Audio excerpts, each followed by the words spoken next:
Simultaneously right now, that's what's available for BYU in this extravagantly loud stadium. Away we go. BYU, Cincinnati, night side.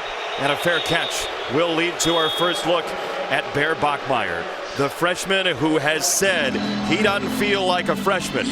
2 weeks ago against Texas Tech, his offensive coordinator Aaron Roderick said Bear knew he didn't play well. He knew he had to bounce back, and he practiced like it all week. He's redirected to the positive again, Robert. Yeah, sometimes you have to get punched in the mouth to understand how you're going to respond. The great Mike Tyson said everybody's got a plan until they get punched in the mouth, right? Well, Bear responded in the right way, not just in practice, but what the execution looked like in the game against TCU. You're going to see a lot of switch releases from the wide receivers and bunt sets, and they love to roll the pocket with this young man. LJ Martin getting healthier. Their lead tailback has 4 yards on first down. The offensive line is different, though, Robert. Waylon Lapuaho will not play at left guard. Yes, and they're going up against a really good 3-down front with Dante Corleone at number 2. So you're looking at Sonny Makassini is going to have to step up big tonight, and also the center, Bruce Mitchell, having to face Dante Corleone every single snap is going to be a sight to see. And then at wide receiver, Parker Kingston, he has really developed into the #1 wide receiver. They use him all over the formation. They're going to throw it to him, hand it to him. He might even throw a pass tonight. He has a handful of times already this year. Bachmeier loads of time. He will scramble and dive and pick up a yard. It's a 3rd down for Cincinnati. They have struggled to get off the field on 3rd down this year, but Corleone in the middle is a force. Yeah, Corleone, they call him the Godfather. I mean, could there be any more fitting of a name? And everyone knows that he is one of the best nose tackles in all of college football. You see him there pumping up the crowd. At linebacker, they got Jack Dingle right there, who was just a QB spy on Bear Bachmeier. And then we got the 2 outside guys, Matthew McDoom and Logan Wilson. They're every bit of 5'9" each. They're out there putting on for the Short Kings. They got some 6'4" and 6'5" receivers they got to stop today. And a penalty against BYU. Looked like Kingston moved. The guards moved as well. And our first flag tonight. False start. Offense on the 64. 5-yard penalty, remains 3rd down.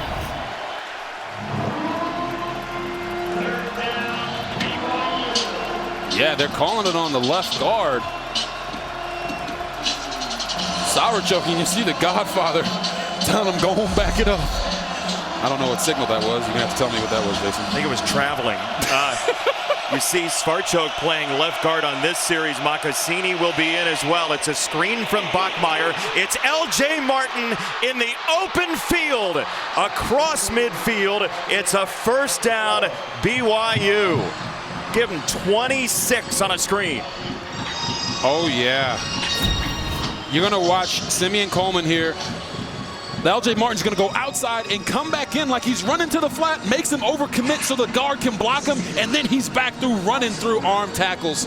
Just amazing job there, and you see Bear's eyes getting the ball to him in a position where he can get vertical immediately.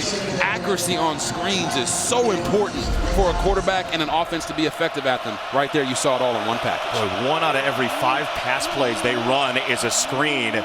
This is a freeze option. He'll come back the other way, load up that right arm, and go downfield. It is incomplete for Chase Roberts. Cincinnati, a highly penalized defensive team, is clean that time. But the last 3 games, this has become a pass-heavier offense. Yeah, they learned against Iowa State when LJ Martin went down that, hey, you know what? Can we win the game throwing the football with Bear Bachmeier on and put the game on his shoulders? They did that. This team feels like they can win any style of football game, and the young man, Bear Bachmeier, is coming into his own so much that the coaches are trusting him to throw it a lot more. Martin just came off the field. Enoch Navahine will be part of the blocking group for Bachmeier, who picks up 4. It'll be 3rd down and 6. And just worth laying out right away, Cincinnati has seen the most 4th down attempts against them of anybody in the country, and Aaron Roderick will likely sequence, the offensive coordinator for BYU, to go for it on 4th down tonight. Yeah, we talked to him and he said, you know, we want to be in 3rd and manageable, so here you are in 3rd and 5, which means means the entire playbook is open. They could run the football here if they like the matchup that they have. Right now, looks like they got a little bit of man coverage on the outside if they decide to throw it. Here's Kingston. And he is tripped up and dropped. Kingston hit by Jaquan Sanks. What a play. Yeah, you're going to watch Jaquan Sanks. He's right here in the middle. And as Kingston comes across, him and this other safety are going to communicate. You go get him, and it's man coverage. He's got that guy one-on-one. If he doesn't make that tackle, Parker Kingston might still be running. Amazing job right there, communication on the back end, and they got him down. And now, 4th and long, BYU's going to punt. I wonder if this might be fake territory. It could be early to do it, right? But BYU does have a full bag of tricks. That's a huge tackle by Sanks, though. Huge to keep them out of 4th and go for it land.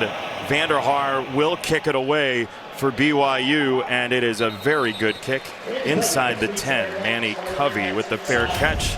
Brendan Sorsby, who threw a pick on his first throw last week, already told us he wants to bounce back from that. That's next. Because they out-executed you. You ran out of animal riffs for the third one? What happened? Pretty much. You mentioned the blitzing thing. Scott Satterfield told us all this week that being more aggressive might be the idea defensively, trying to hop back in this Big 12 race. They have the lowest blitz rate in the country. Sometimes they get pressure with 3. It's a run to neutralize any of that. L.J. Martin with a stiff arm for yards against Logan Wilson, who got a face full of palm. Oh, man. Just a beautiful run there. And I know everyone wants to watch this guy right here, L.J. Martin, but watch the safety. Oh, moved it for me. Watch Chase Roberts come in and push crack the safety, which makes L.J. Martin have a one-on-one block with a 5'9" corner. Corners don't want to tackle. They dang sure don't want to tackle that guy. Amazing scheme there to get him the football. That was a joust down the field. Now Martin right into Dingle, the linebacker out of Louisville. It's a gain of 1 after the Martin 13-yard run prior. That shoulder bothered him for a couple weeks. Still not 100%, but man, is he a tough tackle late in games. Yeah, this guy is an absolute load. You're talking about 6'2", 220. I just saw him on the field. There's no way that guy's 220. He's at least 235. And when you talk about having to consistently tackle a guy that big, at the end of games, defenses start to wear down because he's pounding them so much. Short set for Bachmeier, who scans for a while and throws for the tight end Carson Ryan, who is a willing blocker but loves the open field, and shoulder out. He'll get about 5. It'll be 3rd and 4. Yeah, and I love that play there from Bear Bachmeier because you want to be aggressive and push the ball down the field, but sometimes taking the check down is the right play. Puts you in a great 3rd and 4 situation. Again, could be 2-down territory. They just have to eliminate the negative plays here. Watch Parker Kingston, who's in motion right now. That is the guy they try to get the football to here on 3rd downs. Now Bachmeier is going to change the play with 10 to snap it. Chewing on a 3rd and 4, Bear Bachmeier.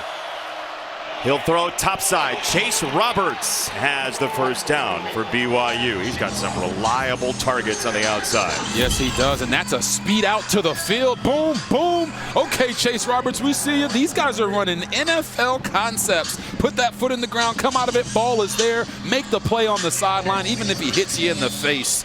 Nice job there between the quarterback and the wide receiver. I know NFL scouts are drooling over what they just saw. Chase Roberts has always played big. He was 6'2", 6'3" in middle school. The body control to deal with it. Kingston this side, and he's dropped at the 14 immediately by Christian Harrison. But this is the lay of the land for Cincinnati. It's bend but don't break, but sometimes there's been a break. Yeah, and really it's been missed tackles that has really hurt them all season long. Right there, a very sure tackle from Christian Harrison.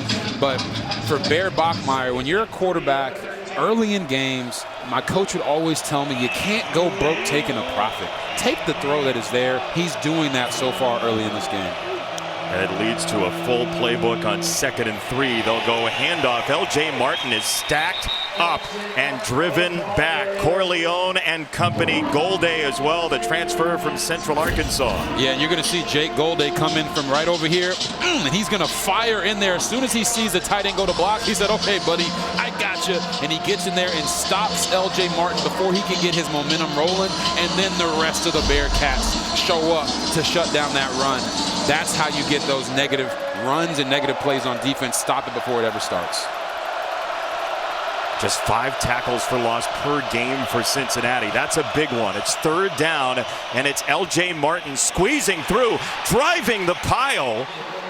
And it's a 1st down. A rugged, toothy run of 7 after getting hit after 1 yard or so. Yeah, and watch when he gets hit. Look what his offensive linemen do. He keeps his feet moving, and then you got big number Kyle Sarchoke and number 71 Isaiah Jada out there pushing him vertical.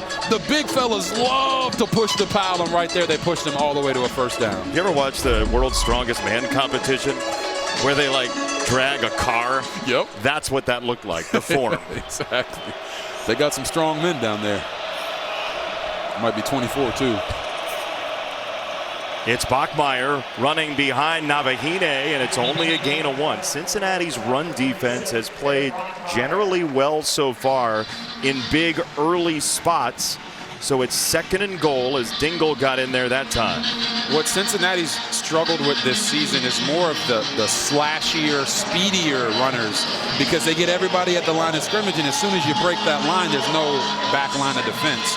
Of course, here in the red zone, that's not as big of a worry, but they're trying to load up hits on Bear Bachmeier. For Tyson Veit, the defensive coordinator, we'll see how in between he is today, because they talked about being more aggressive. They got gashed on a couple plays in base in the run game last week against Arizona. Martin back in. Bachmeier wants to throw. He'll loft it for the end zone. Incomplete for the now healthy JoJo Phillips. And it's 3rd and goal. Yeah, in that situation, Bears just got to leave the ball in bounds. Give your 6'5" wide receiver an opportunity to go up and make a play on a corner that is clearly significantly smaller than him. There's no need to throw that one out of bounds. Yeah, Arnold at 5'8". You mentioned Wilson and McDoom at 5'9". This is a 10-play drive, though. BYU has held the ball for more than 9 minutes of this 1st quarter. Nothing to show for it yet. Yeah, and this is where the defense can start to wear down a little bit, having to be on the field for such a long time. Watch Parker Kingston here as he goes in motion. Straight ahead, Bachmeier, touchdown!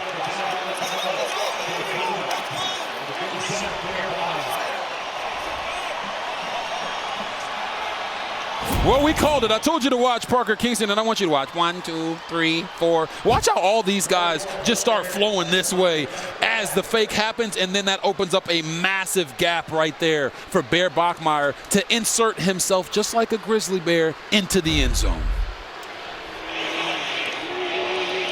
Yeah, that was a bear trap that still has food in it. Untouched, basically, into the end zone for Bear Bachmeier, who now has outrushed touchdown Steve Young, Zach Wilson, Taysom Hill. Holy cow. He's got more in one season on the ground for a quarterback than any of those guys. Impressive. First down, and they'll have to do it on 3rd and 1. Talmoy Payal with the stop of Pryor. Yeah, and the other guys that we were mentioning there, number 16, Isaiah Glasgow, one of the best cover linebackers in all the country. He's going to have a great matchup with Joe Royer, the tight end for Cincinnati, but now the Bearcats are moving with a little bit of tempo up front. It's a run, it's Pryor, and he is stonewalled short. Bodie Schoonover was first. It is 4th down for Cincinnati. This is a huge call for Scott Satterfield. Yeah, you got to go for it. But how? What do you do? Yeah, I mean, this would be a situation where once Cincinnati great by the name of Jason Kelsey would just go for a tush push. Right. But I knew you were going there. I think you have to go for it, and it's as easy as a quarterback sneak. The previous play is on a replay review. Sorsby says 1st down. We'll see what our replay officials say. It was very close. It was. The call on the field is short. They would need clear and convincing evidence to overturn. Bodie Schoonover got in there. Where's the ball? We'll find out when we return. On fourth down, and don't overthink this. Don't get in the shotgun and try to hand the ball off to the running back. Go under center, quarterback sneak this, get a fresh new set of downs. Easy as that. Easy as that. And they don't do it. 3 tight ends, direct snap. Tawi Walker does have the first down for Cincinnati. You're dying inside. I am. It's like I hate, like it's a centimeter. Don't get in the gun and risk the fumbled snap or whatever it may be, but they got the first down. Now their defense just took a deep breath on the sideline and said, oh, thank you, Jesus, we don't got to go back out there right now. But what if it's what they're used to? The shotgun. It is. I mean, even if it's what you're used to, you have to be able to implement and have under center capabilities in your offense. The pistol, they run a lot, and there goes Pryor. Into the clear. Pryor down the sideline, hugged out by Tanner Wall, but that's why they love him, and he's just going to join BYU for a moment. You're going to watch. They're going to double team here, and then the left guard, Tonga Stahl, is going to create the second level block of the linebacker Acera to allow Evan Pryor to make that perfect cutback. And this is the big playability that they have missed from Evan Pryor. He's going to go to the sideline and say, you know what? That was such a good run. I'm going to go ahead and get me a little break right here. Hanging out with L.J. Martin. Yeah, 2 great running backs. Running back room. Impromptu running back room. Sorsby wants to launch. He'll go down the middle. Wide open Isaiah Johnson inside the 15. That's the big playability of Cincinnati and why they've been as good as they have this year. Oh, and this is what we call an arches route. You're going to see a switch release here underneath, and then Johnson is going to come out like he's running a seam. Boom, gets the leverage, and then snap it off underneath. Great eyes there by Brendan Sorsby, scanning the entire field and hitting him with the ball that he could catch and run with. Big runs create big passes. They are really syncing together right now, this offense. They were 6 plays for 9 yards. The last 2 have gone for 51 combined. Johnson again is ripped down by Falatau Satuwala. It's second down. Back to the eyes of Sorsby. Yeah, you're going to watch his eyes. Boom, he catches the ball. There's the fake. He's scanning to the left, and it's not there. Brings his eyes back to the right. This is his 3rd read on this play, and you just saw the flick of the wrist right there. That's what I'm telling you, man. Quick release. It's beautiful. This is what you love to see from a quarterback. See, top 10 in yards per completion. Sorsby loads a time, and he'll drop it off. He's got Caldwell, who breaks 1 tackle and then gets turned around into another tackle. And Tanner Wall finally, as Bamba had him by the waist. 3rd down, BYU trying to hold the line. Yeah, now it kind of feels like Sorsby's feeling a little bit better. Got a couple throws under his belt. This offense is gaining a little bit of confidence. And like we talked about, you got to keep the crowd in the game, and this is how you do it. Going on a nice long drive, keep your defense on the sideline, and put together some big-time plays. Yeah, he had a couple of turf burns on his arm in our meeting. We asked him where are they from, and he said, I actually don't know. I normally know, but I had a sleeve on, so I was mad that they happened. But he took quite the pounding last week against Arizona. Sorsby wants to run. He gets hit, shakes 1 tackle, and now we've got another 4th down decision. Likely. It's very close. Akana made the stop. It is very close to the line to gain. They are going to say first down for Cincinnati. It looked like he was a little short. We'll see if replay stops it during the break. But for now, the Bearcats are cooking. That is the end of the first. Surprised if they did some type of misdirection. Walker, direct snap. He's hit and he's down. Keanu Tanavasa broke down the door and got the stop.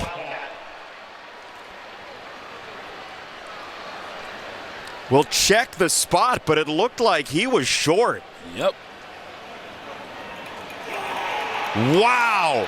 BYU puts up a barricade. And I want you to watch how impressive a play this was by Tanuvasa. He's right here. The misdirection comes from the quarterback. The 2 fullbacks going this way with a direct snap to the running back. Tanuvasa is going to get pushed out, hit a spin move, come back, and then use his scorpion, get over here to pull the back right back to him. Tawi Walker could not get out out of the grasp of Tanuvasa. That's what you call determination on his part. Remember what Kalani Sitake told us about Tanuvasa about a month ago? He said when he does it our way, doesn't freelance, doesn't try to swim gaps, he is a force. He's got to be proud of that play. Oh, 100%. BYU football on a first down run. L.J. Martin getting 4.5 into Harrison. And just note where this drive starts for BYU, right? If Cincinnati gives up something like a 97-yard drive, that would be a total gut punch for this defense. It'd be a backbreaker because they came into this game telling themselves we have to match BYU's physicality. They just tried to out-physical them there right at the goal line. It didn't happen. So now if your defense gives up a touchdown drive here, holy moly, it's not going to feel good on that sideline. Especially when you've given up long drives all season long. This wouldn't be your typical lengthy drive. And we'll see what the call is here for Tyson Veit, the defensive coordinator, as Thompson makes the stop on Martin. Because, again, they're trying to break tendencies of that bend but don't break with some creases. And what you're seeing right now is a lot of soft coverages to defend the passing game, and then they're rallying downhill to stop the run. What that does is it makes the offense have very favorable third downs. This is 3rd and 2, and again, soft coverage, but they're going to attack downhill quickly. Bachmeier keeps it, and he's dropped. Drilled by Jack Dingle, the senior, for Cincinnati. What a read by him. Yeah, and you're going to watch Jack Dingle. He is right here. He's going to have his eyes on the quarterback this entire time. Gets to the outside, closes it down, and then rallies to go get the QB. And this is where I constantly say, for dual threat QBs, you got to know your strengths. Bear Bachmeier is not an east-west runner. He is a north-south guy. They made him go east-west, and now they're punting. It's a great point. He held on to it, and Cincinnati will have a short field into plus territory. The defense gets a big stop, a much-needed stop for the Bearcats, trying to break a 2-game losing streak. So I got this friend who said he used to be on T-Mobile, but their network kind of sucked. His words. A lot of things used to suck, like cell phones the size of frozen lasagnas. But things change. Now T-Mobile has the best network, by like a lot. But I'm just another guy in an ad saying the same thing, only first and true. Check out T-Mobile and experience what it means to have America's best network. Hey dude, you won't believe where I am.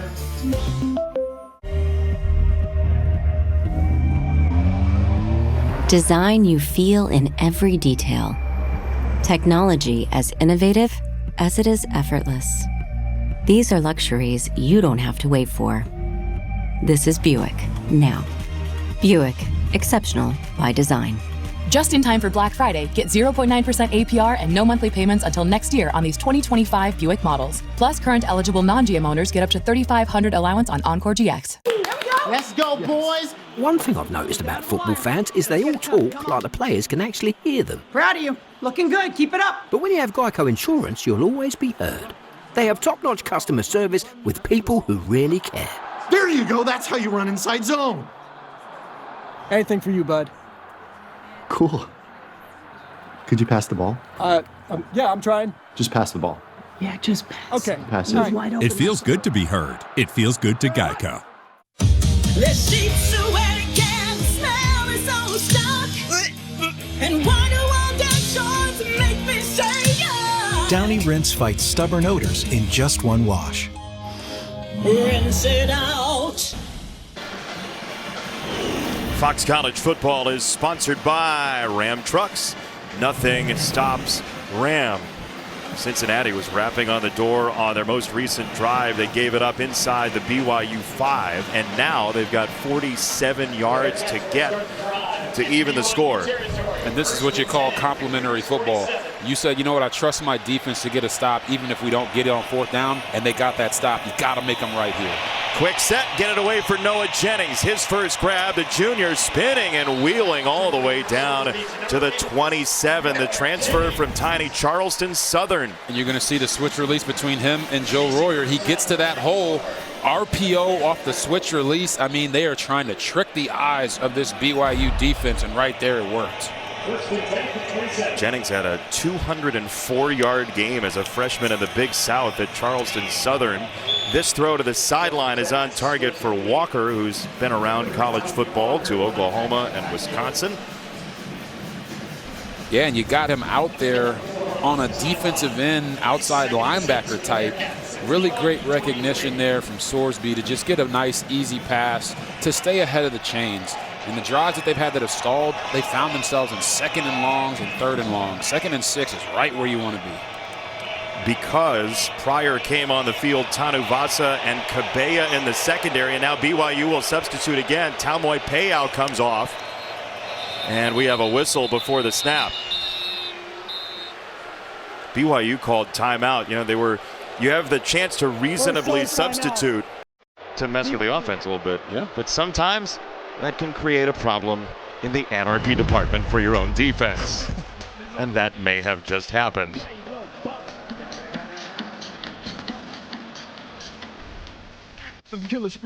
Lucas, when two people love each other very much, right?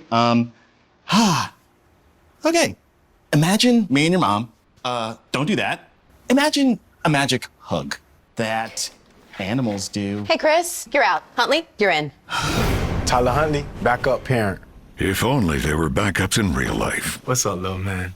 When two people love each other. But at least there's Progressive to protect your home and auto. Wow, I feel really prepared for life now. Black Friday, well, shop, wait for now, month-long big deals, yeah, these are steals. 80% less money spent. You can't go wrong, check out this song, flash deals galore, Black Friday scores, store boosters too. More than a few. Grab a big bag to lay your head, mattresses too, sheets that are new, save at Wayfair, save on these chairs, find just your style, it makes you smile. Here's a quick plug, area rush, free shipping while Wayfair is hot. Win the season, win the season, Wayfair, Wayfair, Wayfair, Wayfair, Wayfair. It only takes a little flame to start.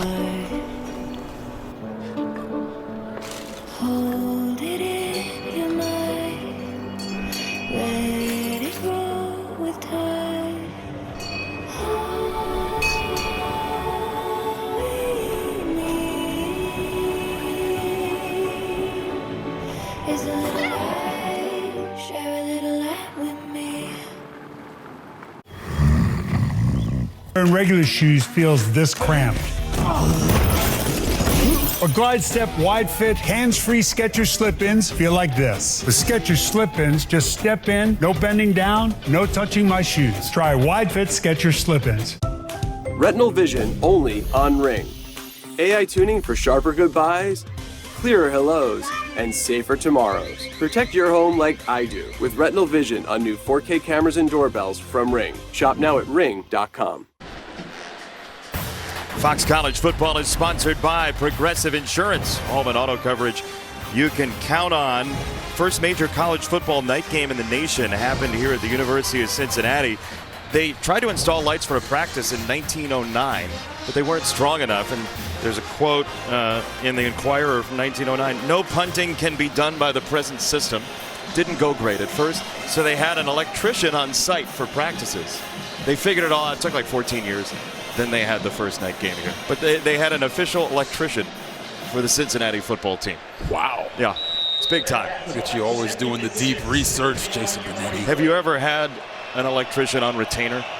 Yes, I have actually. Oh my God, of course you have. So bougie. Here's a throw by Sorsby, and that's out of bounds. 3rd down and 6. That wasn't the light issue. It was not an available route down the sideline. 3rd and 6. You know, we talked about this with Sorsby's ability to avoid sacks, but also this offensive line's job of protecting him. Sometimes he makes the right play by just getting the ball out of his hands, and it might affect his completion percentage, but it does keep them in favorable down and distances like they are here in 3rd and 6. Sorsby. Pressure came around the corner. He lets it rip to the sideline on a jumping grab by Jennings. He bobbled it. It's incomplete. They're going to say incomplete. He did not reel it in. Evan Johnson likes the call. It was close. Yeah, and you're going to see Jennings here at the end. Boom. He double catches it, triple catches it, And then by the time he gets down to the ground, that ball is all over the ground, and he doesn't have complete control of it until he turns all the way over. That's why you catch it the first time, not the second time, and certainly not the third time. He tried to get that hand underneath, but could not pull it home. Steven Rusnak. This is going to be stopped to review. So Rusnak will have to wait to try to get Cincinnati on the board. Again, the call on the field is incomplete. That's where you start. And that's a very important point, Jason, because now they have to have enough evidence to say that he had full control as he was going to the ground, and you can see him switch the ball to the other hand as he rolls over. So let's see what Mikey P has to say about what he's seeing from this replay. Hi, guys. I'll tell you, that's an interesting play because clear you see the bobble, but he is going to get control before he gets to the ground with the body part. So what they're looking at now is, did the ball come loose when he hit the ground? Did it hit the ground before he got total control? It's a close one. If it was me, I kind of like it as a catch because I think he does have control. The only problem is, can they prove that it didn't hit the ground and come loose? Number one, Mike, great to have you back. Number two, happy St. Patrick's Day. Number three, when you're looking to see if there's enough to overturn, what are you looking at as he comes to the ground, Mike? Yeah, obviously you're looking, is it got to be clear and obvious, and you're going to get Mike McCabe, who's going to come out and make the announcement. It's got to be clear and obvious to overturn. An incomplete pass is upheld. 4th down. So they couldn't really see down when the ball hit the ground whether it came loose or whether it hit the ground. So that's what they had to stay with because he was clearly inbounds in terms of that part of it. Mike, thank you, sir. Always wonderful to see the dapper Mike Pereira. We're agreeing all you want, Mike P. Don't let him get on you about that. I love it. Feels like November. Rusnak to get Cincinnati on the board, and he yanked it. That's a young man who had missed one field goal in the last 2 years. Wow.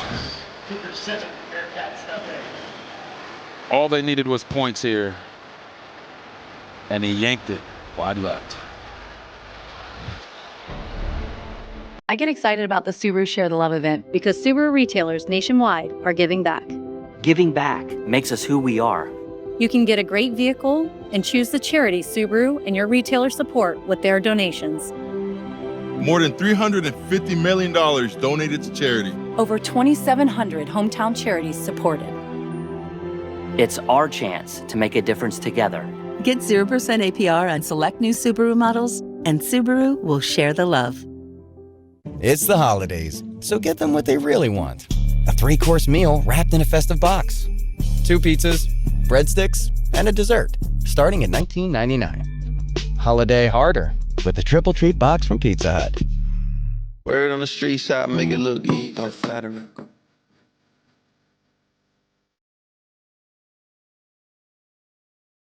It's make it look easy. Yeah. 2nd down and 6. I grew up a Bulls fan, man. You don't need to do that to me. Here's a throw. Kingston on the screen, turning his back, and he is dropped by McDoom. It is a 1st down for Kingston. It's a gain of 10. Yeah, you're just going to see Parker Kingston is right here in the middle of the bunch. He is their screen guy, so they're going to motion Hagan outside to go block, get it to Kingston, get him downhill immediately. That is one thing that I've noticed with Kingston on tape. He does he did a little 6-7. 10, actually. Yeah, I mean, a little under. It's a little. You can't do the 6-7 sign when you get 10 yards, right? It doesn't have a meaning. You can do it whenever. That is true. Here's a run for Martin, trying to just squeeze on through, and he got nipped in the car wash by Williams. It's a gain of 4. 2nd down coming up. This is the BYU offense that has worn people down, and we have seen it in front of our eyes late in the game. LJ Martin gets tougher and tougher to tackle, and this offensive line gets tougher and tougher to stop from surging. Yeah, they do, and now you've got Dante Corleone out of the game because they've gotten so many snaps. Let's see if BYU tries to take advantage of it. Bachmeier wanted to cut it loose. Now he does under duress, and Dingle was there on the pressure. Now, was he out of the pocket? He did get it back to the line of scrimmage. If he's out of the pocket, that is a legal incompletion. If he still is in the pocket, it is not. See the tackle box. The right tackle is 95. The extra tight end, Osler, yeah, he's way out of the pocket. He's out of pocket. Yeah, those are the two factors. If you're out of the pocket and you get the ball beyond the line of scrimmage, it's legal. If you're in the pocket, there has to be a receiver in the area. Two separate versions of it. 100%. Here they are, 3rd and 6, 2-down territory once again. There you see Bachmeier running vertically and powering his way down. There's a marker in as well. Bachmeier got jostled by Arnold. Yeah, they're going to call holding on Bruce Mitchell, the center, it looks like. Bachmeier wincing a little bit after that hit.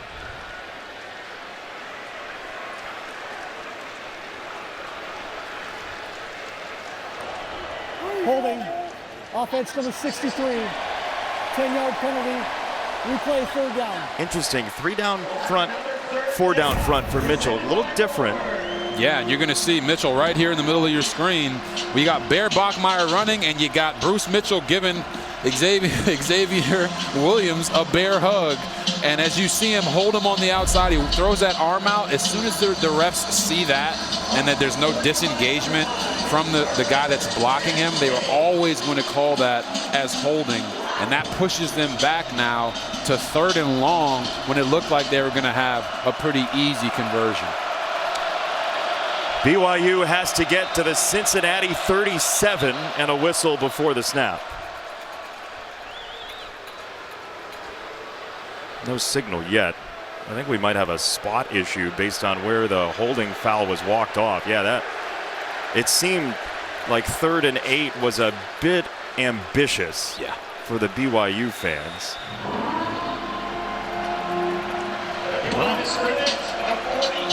At 3rd and 10. And when we talked to offensive coordinator Aaron Roderick, he said we're not going to lose the game on 3rd and long. So they might run this, maybe a quarterback draw, but Parker Kingston is their guy at the top of your screen. Bear Bachmeier waiting, snapping it over the middle. That is incomplete.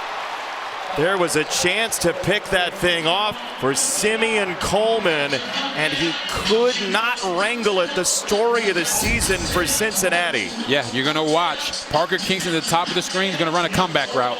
They're going to have him completely covered here, right underneath, and then Simeon is going to go from his spot as a curl hook defender and make the play over the middle. He's got to catch this one.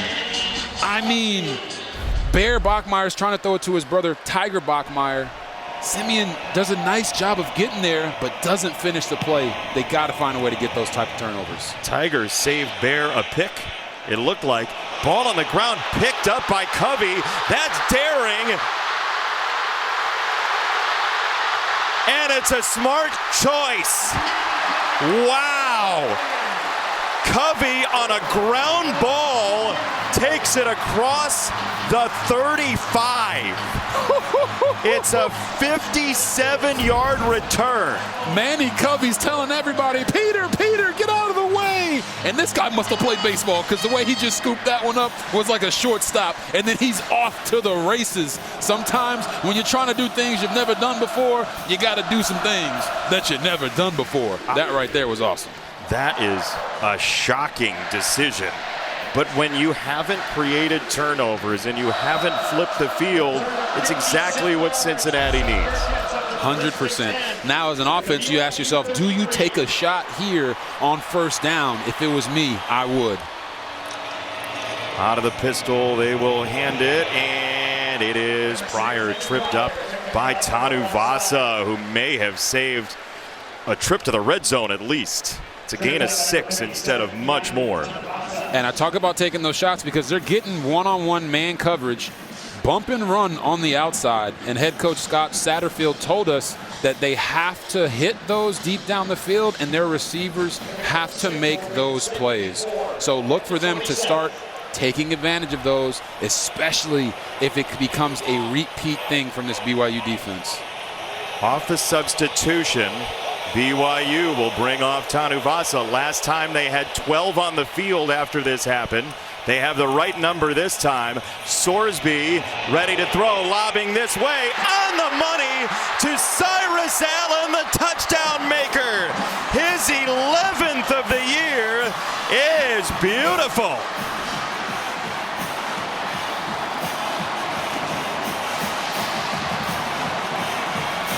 Oh my Lord. What a beautiful concept they just ran right here. You're going to see a shallow route from the outside receiver. Cyrus is going to push vertical, and then I'm not running it. Nope, he's going to do a double move, and they confuse number 2, Jonathan Cabella, with that concept. They rolled Sorsby away. I mean, just a beautiful scheme to get that receiver, Cyrus Allen, wide open. Cyrus Allen gave up football for a while when he was a kid in New Orleans. And he said to us yesterday, he said, I picked it back up because I was losing when I was doing it. I didn't love it, but I missed it. And I thought to myself, what would I do with my life but for football? So he picks the game back up. He shows up here at Cincinnati after Louisiana Tech and Texas A&M, and now he's got tied for the 3rd most receiving touchdowns in a single season in school history at Cincinnati. It just goes to show you what the game of football can do to change a young man's life. And right now, Cyrus Allen is paying the game back for what it's blessed him for. Great play call there, great execution, and we got ourselves a game. Well, you know he loves big moments because we asked him about his high school basketball career. What do you like? A driver, shooter? He goes, kind of like Steph Curry. Just go for it, Cyrus. Well, yeah, Cyrus, love it. If you're Steph Curry, I don't know why you're not in the NBA, but guess what? We love the fact that you're on this field playing today because you're making plays and making everybody, at least the Bearcat fans at home and in this stadium, extremely proud. Manny Covey made that happen on the pickup of the bouncing ball on the punt. And downstairs to Alexa. Well, this Cincinnati sideline has come alive, and Cyrus Allen's smile radiates just like it did in our meeting room. He said a big part of coming to Cincinnati was his relationship with Sorsby. Sorsby called him every day when he was in the transfer portal. He said, you're coming here to Cincinnati. They're the best of friends. And Robert, you know the relationship between a quarterback and a wide receiver. He said they trash talk one another. If one gives them a good ball, one drops the ball. They have a fun relationship, but I know they're happy with that one. We told Brendan Sorsby that Cyrus Allen called Sorsby his best friend. Sorsby said, aw.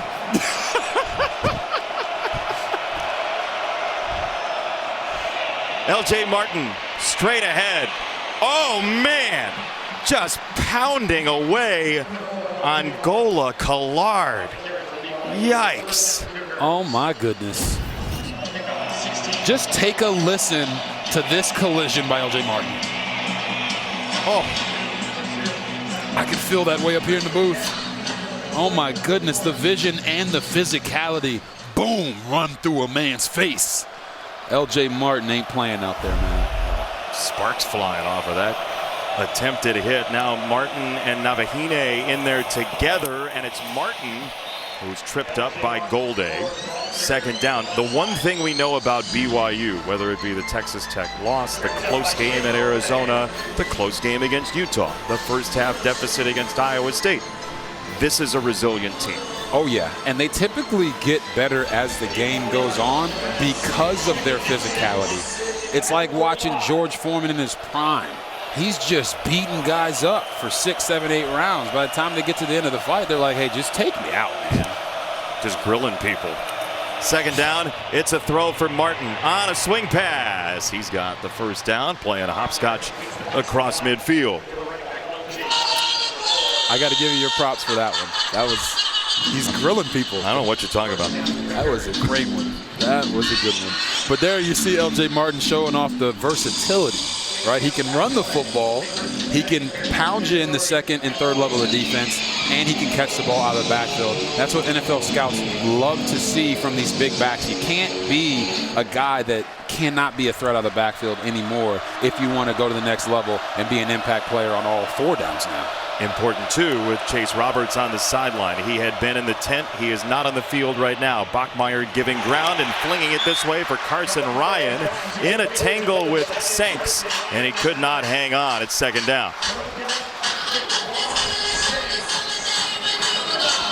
Yeah, if you're Carson Ryan, you see this one in, you got to violently pull that one in and not worry about necessarily the hit, but securing the football. Bear is thinking to himself, all right, we got one, we're moving on to the next set of downs and a new set of chains.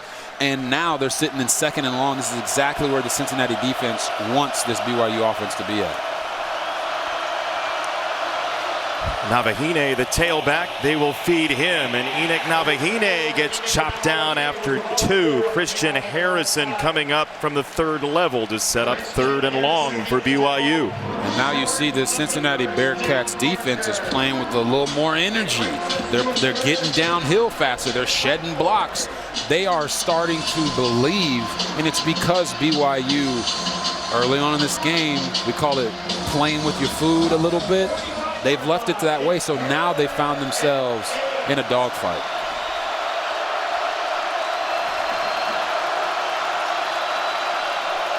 See those wide splits. Ryan and Phillips at the bottom. Bachmeier looking that way and throwing for Phillips, and JoJo Phillips is out of bounds, incomplete.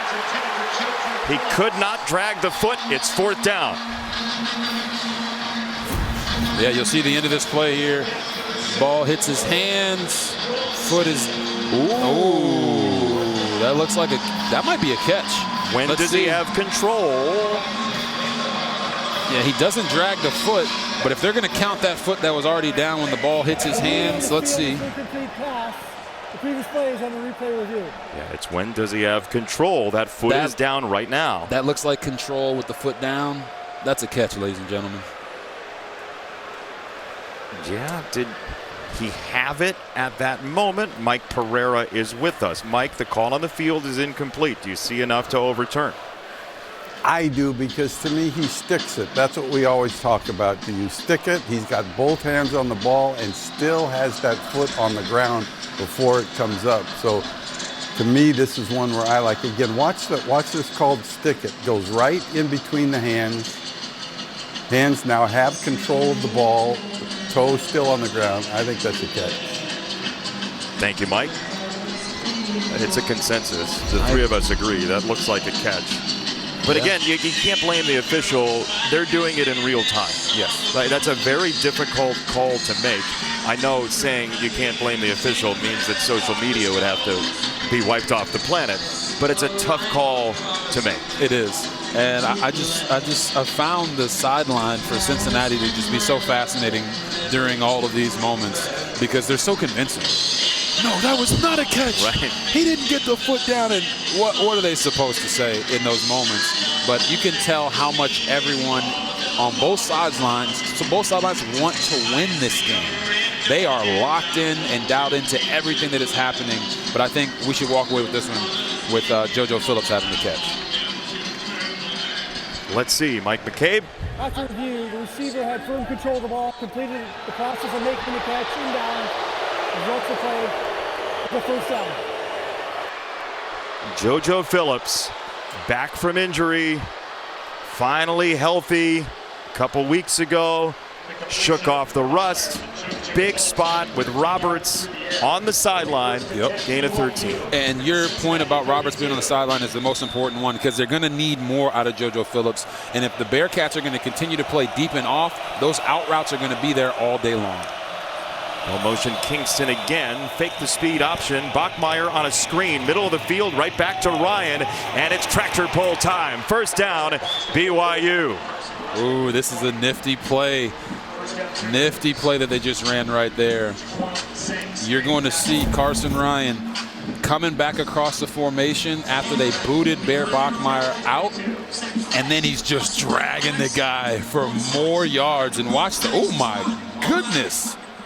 Bear just got hitting the chin extremely hard, and those are the ones that hurt the most as a quarterback because you're not expecting it after that completion. 10 hits tonight for Bear Bachmeier. Motion Martin. Bachmeier hangs onto it for a while, throws that one off the shoulder of Ryan. Golday might have gotten a piece of it before that. It's second down coming up. It hits something. Yeah, it was Golday that got the hand up, and it's second down. Yeah, you can see Bears playing with anticipation here. So before his guy comes open, even if he's not slipping and falling, he's not getting that one past Golday. Good job getting his hand up, understanding the weakness of the coverage, and not allowing Bear to beat him to the spot. Jake Golday told us he loves playing in space. Looked like it there. Yeah, it did.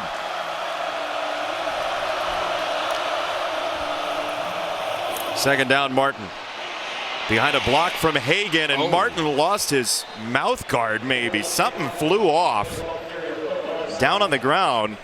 I mean, there's just flotsam and jetsam flying around. Holy smokes, watch this. Boom! Bow! Bing! I mean, they are out there playing rock'em sock'em robots. These young men came out here ready to hit today. Jaquan Sanks was the one that got the brunt of that second hit. But I did see a mouthpiece fly up in the air. Yeah, that was powerful, to say the least. Looked like it hurt. 3rd and 1. And a whistle and a marker. It's on BYU. Kalani Sitake said after the first quarter they've had some issues with the noise. Prior to the snap, false start offense, number 71. 5-yard penalty. Remains 3rd down. It's Jada, the left tackle, the Colorado transfer. Yeah, you can see Isaiah Jada right here on the edge of the offense. Just get a little antsy. Ooh, and it was just a little bit. But Shakira did say the hips don't lie, and his hips went a little forward right there. And why would you ever argue with Shakira? You can't. Cincinnati, 35 defensive penalties, no penalties overall tonight. They wanted the screen again. He'll give ground and get it away for Hagan, who's dropped. Before he could get there, Antoine Peak Jr., the legacy safety, gets the stop, and BYU has a choice at the 2-minute timeout. Yeah, you're going to see him come from all the way in the middle of the field and track down Hagan to make that tackle before they can get the first down. And they're flying around out there right now.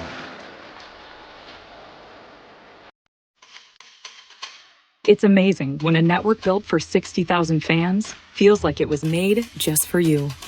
CDW makes that happen for the biggest names in sports, with infrastructure that delivers seamless game day experiences. From mobile ticketing to connecting and securing stadiums. Our experts are delivering big wins for teams and fans. Make amazing happen. CDW. At AT&T, we guarantee. Coming up is the State Farm halftime. USC battled Oregon, what could be a playoff elimination game, while Georgia Tech could clinch a berth in the ACC championship with a win over Pitt. Pitt ain't making it easy. Plus, Utah and Kansas State in a high-scoring thriller. K-State ran all over Utah today, Jason and Robert, but was it enough? Take the snap, and I'll see you at the half. Yeah, when is 47, not 47. BYU's going for this thing. They run up to the line on 4th down. Kingston in motion. Martin, the tailback. Will they snap it? They're just trying to draw him off sides. Yeah, timeout. BYU, they ran up to the line. And nobody home. Now for a quick message from Graduate by Hilton.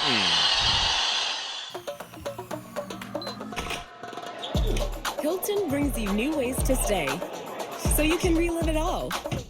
No matter where your team takes you.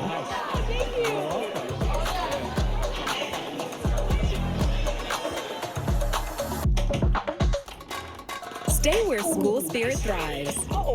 Ready for game day? Absolutely. Little help? Oh, sorry. Graduate by Hilton. Book your game day stay. Hilton for the stay. Something of a surprising low-scoring game. BYU has held the ball for 19-plus minutes. They're going to try and take the points here with Will Farron. BYU does get the ball at a halftime. That might be part of this calculus here. Yeah, 100%. Trying to own that middle 8 of the game. Farron from 31 after the miss from Rusnak earlier for Cincinnati, and BYU takes the lead because of that, 10-7. BYU beats Cincinnati 10-7.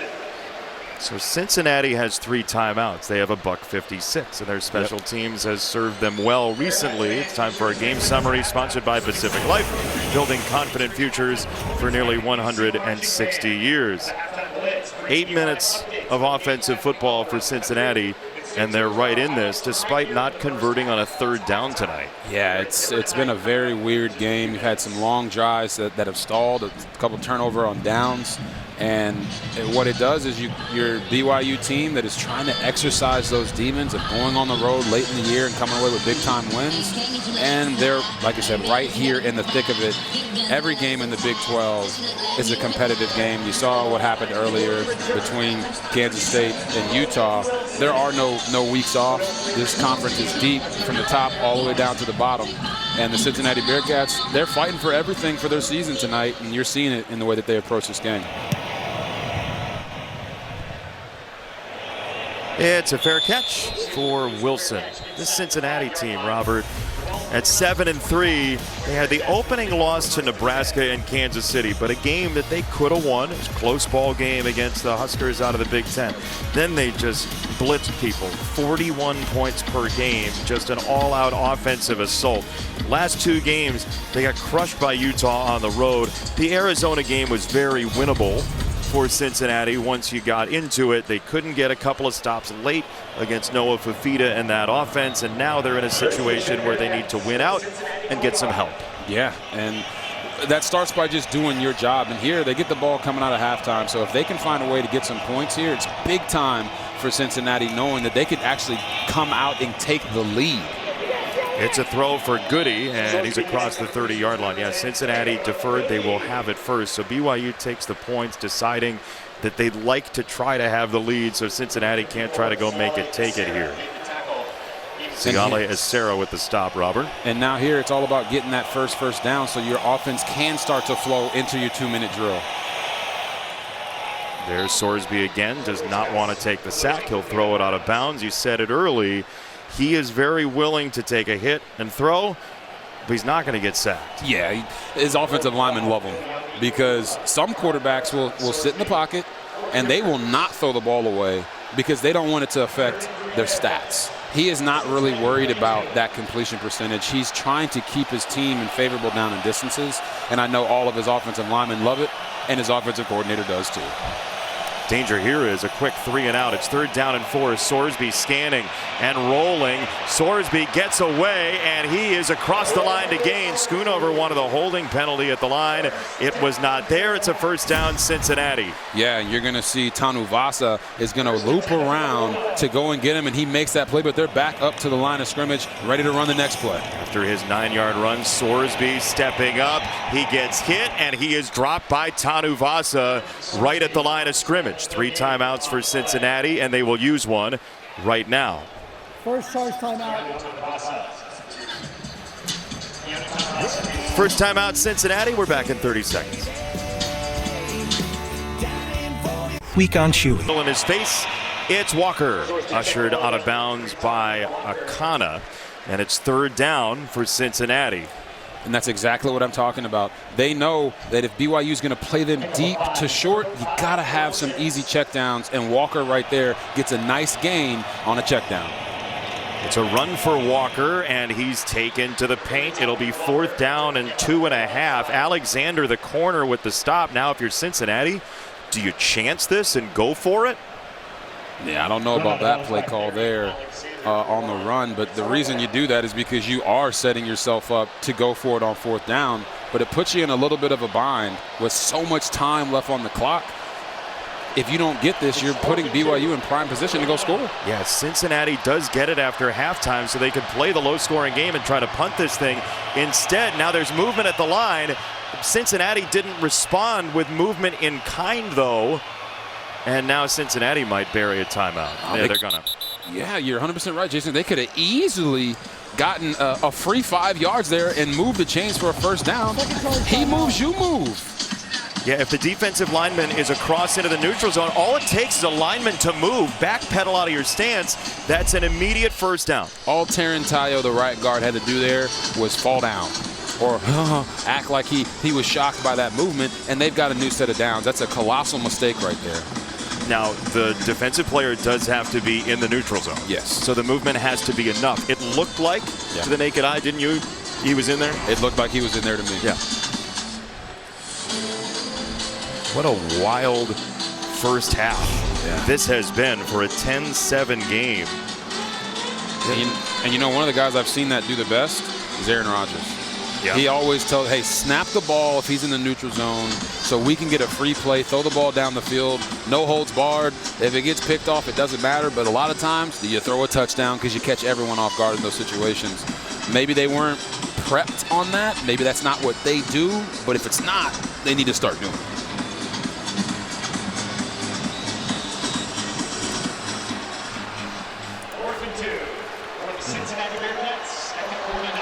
Cincinnati's going for this. Gerd, the extra tight end. Sorsby on the run. He has it. First down, Cincinnati. Gutsy call from Satterfield. Yeah. And it's just a true zone read downhill from Walker, and you're going to see Sorsby, boom, hit that gap, and they're back up to the line of scrimmage again. Oh, smart tactic here by BYU because Cincinnati's subbed. They can now take their time getting subs on the field and run down the clock. So they forced a timeout for Cincinnati. BYU has been savvy all day long with the substitution pattern. So Cincinnati uses that timeout. That's the last one for the Bearcats. So that's their final timeout. And they've all come off the board very quickly. Yeah, they have. And you could see the frustration there from Brendan Sorsby, the quarterback, knowing that, hey, man, we had him right there. But when you go to these big, heavy sets on 4th and short, those aren't your best passing sets. But you see him right, he was like, come on, man, what are we doing? You know, if you really need to substitute, why not spike the ball? Yeah. And then give yourself the chance. Correct. With the clock not running. Correct. When they made the decision to run the football there on 4th and short, you knew you were going to be at a deficit when it came to the clock. So you can spike it to keep your timeout, or you take the timeout early. But right there, as you said, BYU just a step ahead in the coaching department of getting their guys on and off the field whenever Cincinnati subs. That's why coordinators like to have flexible personnel as well. It's Sorsby feeling the pressure, rolling to the right. Sorsby will throw, and this is to the sideline and incomplete. Hunter Clegg was chasing him first. Goody was the target. It's second down, Cincinnati, 39 seconds. I mean, you watch this coverage. We call these coverage sacks. I mean, the entire linebacker crew is 15 yards deep in their drops. They are not going to allow Brendan Sorsby to just throw the ball deep down the field to get these big chunk plays. They're going to make him be patient, which is why I keep saying they got to have a shallow underneath route that he can dump the ball off to. Pressure from the safety spot. Sorsby right down the middle. A laser for Allen. First down, Cincinnati. And what happens just as we say that? A linebacker gets out of position and Sorsby hits a deep seam right over the top of him on a crossing route. Royer in motion. We haven't seen him catch the ball yet. They'll go to the sideline. Feed Allen again. Back-to-back catches for New Orleans' finest. Yeah, and you see the eye. Sorsby's like, oh, Jack Kelly, you get out of position? Okay, baby. I'm going to throw it right over the top to my favorite receiver, Cyrus Allen, and they're moving. 22 seconds left on the clock. They've got to get this football at least to the 10-yard line on any throws that they make here, and be aware to get the football out of bounds to continue to try to stop the clock and maximize the amount of plays that they can get. No timeouts. Pressure coming. Sorsby doubles back and unloads to the sideline. That is incomplete. Isaiah Glasker on the pressure. 3rd down and 4. Yeah, and this is a really nice job of BYU. You got the double A gaps. That's not the right one. The double A gaps with Glasker right there in the middle. He is going to fire. Jack Kelly gets occupied by the center. And just a smart decision by Sorsby. Again, throw the football away. You cannot have a sack in this situation because you're not going to be able to get back up to the ball fast enough, and you don't want to lose those points. Last time he tried one, Rusnak missed from this hash mark. It's 3rd down and 4, and it's Sorsby to throw. He wants the end zone. He gets nothing. It is 4th down. BYU flows the coverage over to Jennings. Raider DeMooney was in the area, and Rusnak will try to tie the game late in this first half. This young man didn't miss last year at Charlotte. He was 11 for 11 in field goals, 25 for 25 extra points. He and Ryan Fitzgerald, who's now with the Carolina Panthers, were the only 2 perfect last year. This from 40, Rusnak. It is on the way, and this time he kicked the upright. Oh man, he overcorrected, and it's still 10-7 BYU. Oh my goodness. You're going to see this. Gets the hold down. You said he overcorrected, and now we've got a tip in the nip. Oh my goodness. You know, you wondered when it's sitting there at the hash mark that caused him the trouble last time, and you can't run it into the middle of the field, so that expenditure of the timeout, because of Sitake's substitution pattern, it all kind of butterfly affects its way into creating some havoc for Cincinnati at the end of this first half, and BYU will take a knee and go into halftime needing to win 2 games to get to the Big 12 title game. Those small details have served them very well this year. Yeah, you talk about that, owning the middle 8. Cincinnati needed to get some points there so they yards. Cincinnati's only run 31 plays, seeing the ball for all of 10 minutes. Bearcats get it first. It's a chip shot kick by Farron to an up man for Cincinnati, and the Bearcats will get to the 25, and there's a whistle, I believe a fair catch to create the whistle. So Grover calls for a fair catch at some point, and we'll go downstairs to Alexa. Well, Coach Sitake came right out of the half and told me we got to play cleaner. We made way too many mistakes. He highlighted that 57-yard punt return for Cincinnati that gave them momentum offensively. He said that cannot happen. We know how important this game is. And he said we knew it wasn't going to be easy. And JB, it's not going to be easy offensively because I got word wide receiver Chase Roberts will not return to tonight's game. I saw him on the sideline during BYU's last drive. He was nursing something, did not have his helmet, so he will be out the rest of the evening. That's their leading receiver in receiving yards, 702 of them, 5 touchdowns as well. Out, so more of Tiger Bachmeier, Bear's brother, down the stretch. Yeah, and that's a huge loss. We talked about Parker Kingston becoming the #1 receiver, but it was also because of the attention that was being paid to Chase Roberts. Now someone else has to step up in the spot. Pryor shifted into the pistol, and as Sarah makes the stop, it's a gain of 2, 2nd down coming up. But Cincinnati, 2 missed field goals, 1 for 7 on 3rd down. BYU's defense last 2 weeks, 2 for 17 3rd down. Yeah, and right now BYU is letting you know right off that first play they are going to stop the run, loaded the box, and they're trying to make Brendan Sorsby beat them passing. Oh man, as Sarah came out of the locker room with his hair on fire. Siale Acera. You're going to watch him right here in the middle of defense. Watch him fill this gap right here. I got nothing else to say. Boom! Got the neck roll on. Anytime I see a guy with a neck roll on defense in 2025, that's a bad son of a gun. Well, he's got a neck roll and he reads The Art of War by Sun Tzu. Ooh. It's a tough combination. You're not going to get by him. 3rd down, opening drive, 2nd half, Cincinnati. Sorsby fakes it left, runs it right, throws on the go, down the field, intercepted by Wall. His 4th of the year playing center field. Tanner Wall, just ball hawking safety. I want you guys to watch him here as he flows with Sorsby as the ball is snapped. Watch his vision back to the quarterback. His eyes are there. Hey, he scrambles. All right, I'm feeling the deep defender. Get my head around. And this is such a terrible underthrow. Tanner Wall probably could have caught that with one hand. And we have seen him go up in Moss receivers. That might be the easiest interception he's had all year. If he looks like a center fielder, it's because he was one playing baseball growing up. L.J. Martin mazing through the defense. He's got 13, maybe 14. It's a first down for BYU.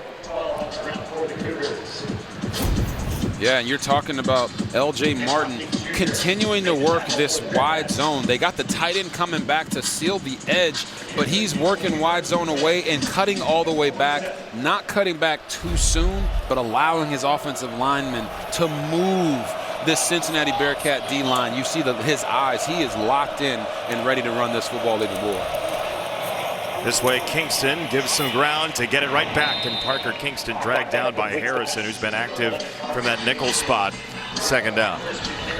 Yeah, and what I'm noticing right now is almost every time before the snap, if L.J. Martin is the guy that might get the ball, he does this breath and and sits down in his stance.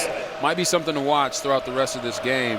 When he does that little bend right there, he is getting the football.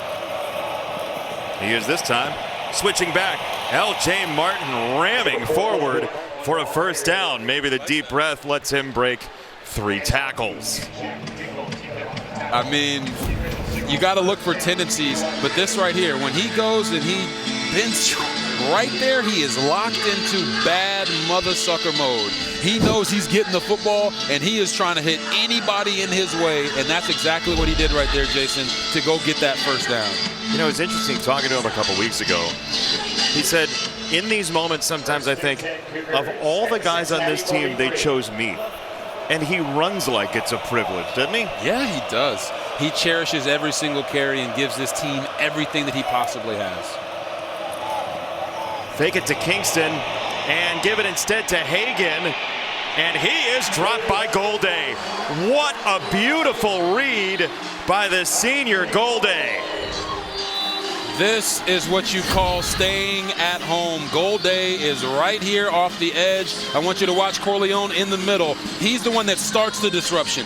Boom, swims through, makes everybody feel chaotic, and then Golday stays home where he's supposed to be and tracks down the track star, Cody Hagan, before he can ever get around the edge. It's a loss of 9. 2nd and 19. A promising drive might circle the drain for BYU. Let's see. It's Martin down the sideline meeting McDoom. Man, that's a collision meant for that name. There's a marker down at the 40, right at the sideline as well.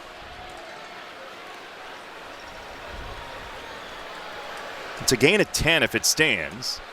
Would set up a 3rd and 9. Cincinnati has not been penalized. Face mask. Defense number 46. 15-yard penalty. Automatic first down. It's on Antoine Peak Jr., an oft penalized Cincinnati team. Yeah, they got it on Peak.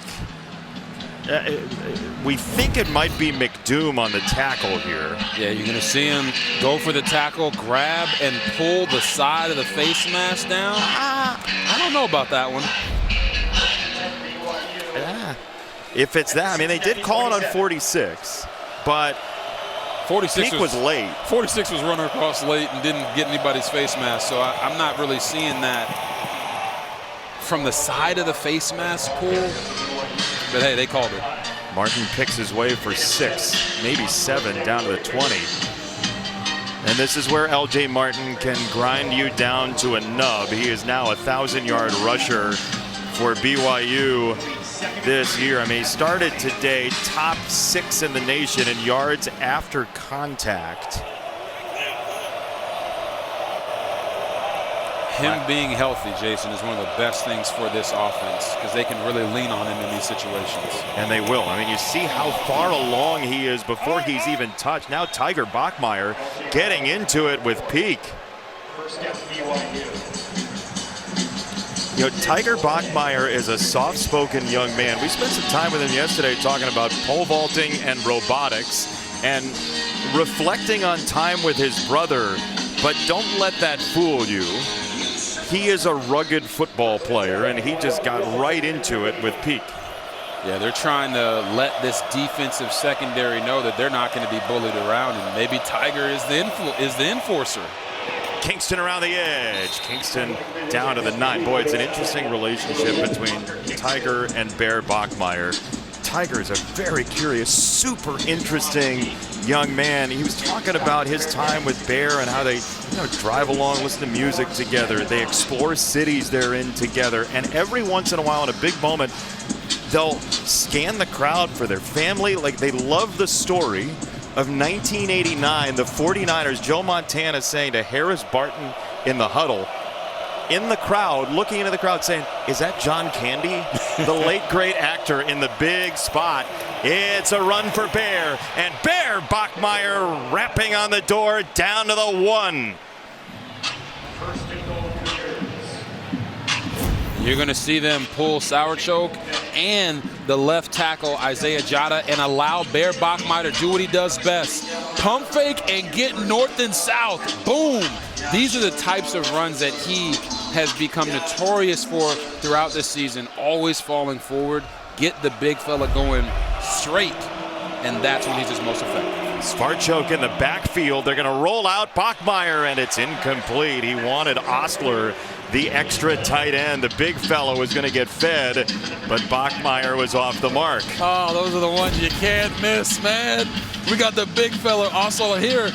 He's just running a corner route. Hey, I'm blocking. No, I'm not. Put it on his body.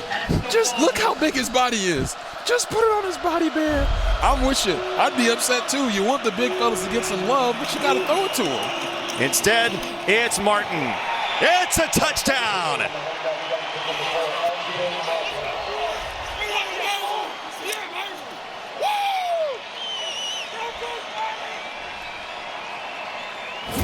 And this is what I love most about this run. This defender coming off the edge.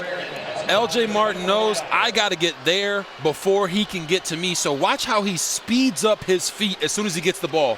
He knows that that edge defender is unblocked. That's what you need as a running back. It's not just, hey, put it in my belly and I'll go score. You have to understand what the defense is doing in front of you. And right there, he showed you exactly that. How about that? 3 tight ends. They had the step ladder formation the previous one. They bring in Sourchoke for both of them. He's lined up in a different spot along with Carson Ryan, and BYU very inventive offensively with Aaron Roderick.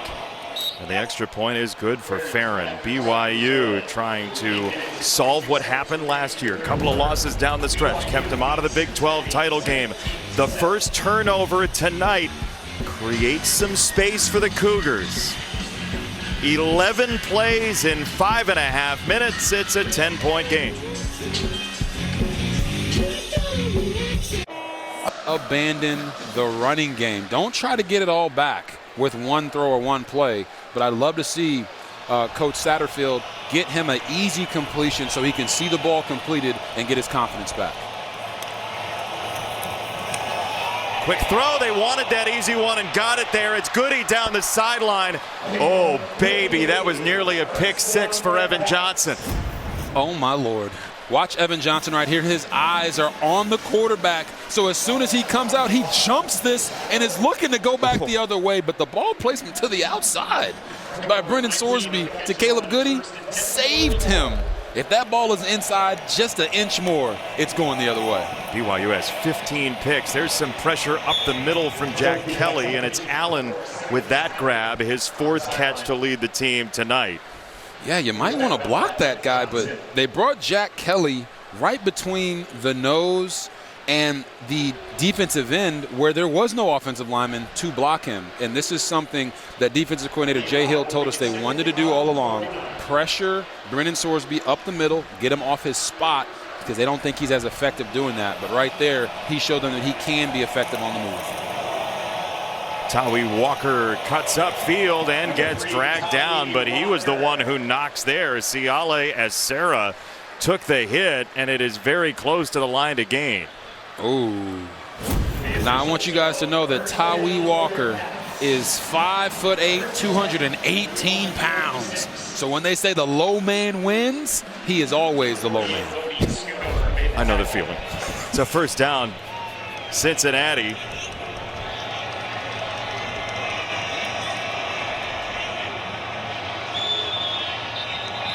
And we have a whistle and a marker in.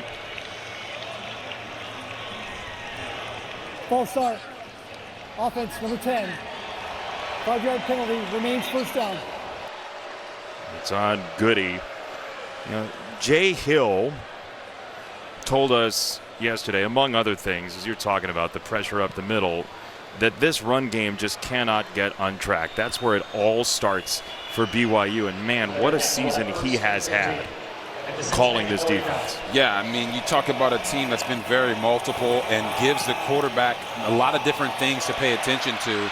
He's done a masterful job making these calls. Pryor, a hit down the sideline on the wheel. It's first down, Cincinnati.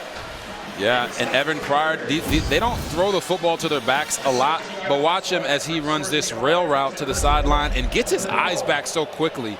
I love to see that from backs. Get your eyes back so the quarterback knows that you're ready for the football. That's not going anywhere. Anisi Purcell and his club get the stop. It is second down coming up. Yeah, I mean, if you got a club on your hand, the one thing you should do is try to hit a guy pretty hard, knock him off balance, and Anisi Purcell did that. Yeah, he is the king of clubs. Here tonight for BYU.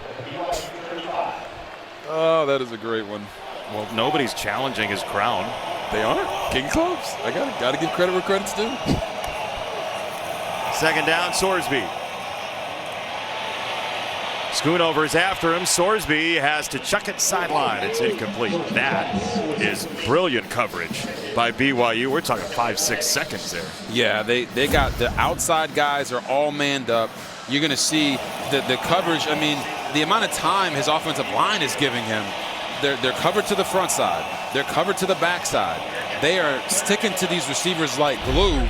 And that means that Brendan Sorsby is going to start having to take calculated risks in one-on-one matchups to beat defenders with ball placement. He's got to have that confidence, and these receivers have to make the play.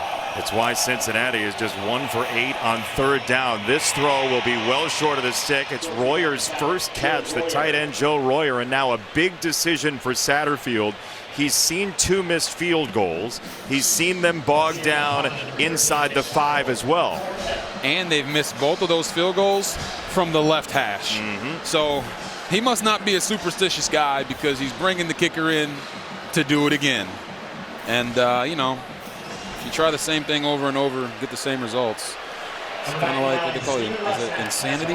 That's where you start. Hopefully this is not that case. I know he might go insane if the kicker misses this one, though. Rusnak has just been phenomenal the last couple of years. This one is no good again. I don't know that the operation was fantastic there, but he missed it. Yeah, let's look at the operation. Oh, no. That one is completely on the holder, but it doesn't go on the holder's stats. What a disaster. So, are you a holiday person? Who did you get? You've got the large one in function.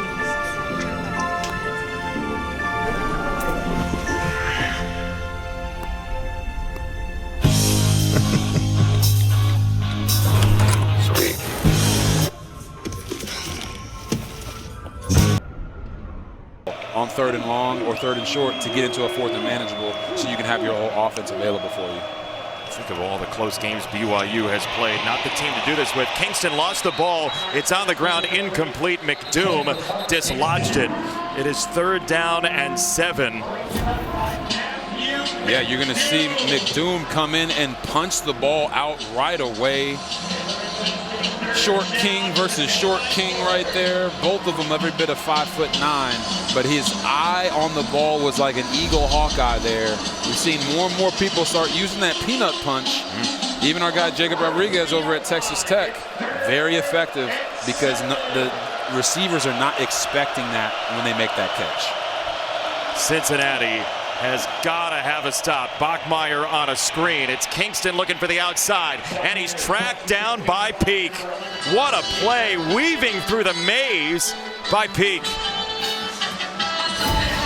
And Just a really nice job. Peak is going to be coming from this position. They're going to motion out Hagan to get this screen. We always say if nobody goes, I throws. No one goes with the motion. Peak comes downhill and makes the play on the very slippery Parker Kingston.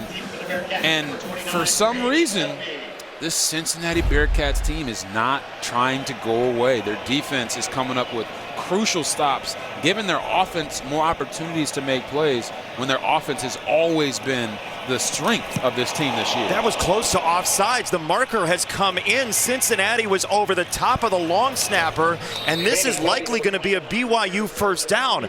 Oh my goodness gracious. Wow. I mean, that is just unacceptable. It takes all three phases to win in football, Jason. And special teams has been a complete catastrophe for the Cincinnati Bearcats tonight. It's Quavo Sabor, the sophomore, it looks like, who was offside. Offside. Defense. 5-yard penalty. Results in a first down. I mean, that's just painful for a defense that had seen 35 penalties, 130th in the country coming in. And it's right here. Sabor right off the edge. He's clearly in the neutral zone. So everything else that they do is okay and is working. But you can't line up in that position and really hurt your team and put BYU back out on the field on offense. But then you have 27 coming over the long snapper as well. So if Sabor wasn't, you had somebody over the long snapper too. First down BYU regardless. Unreal.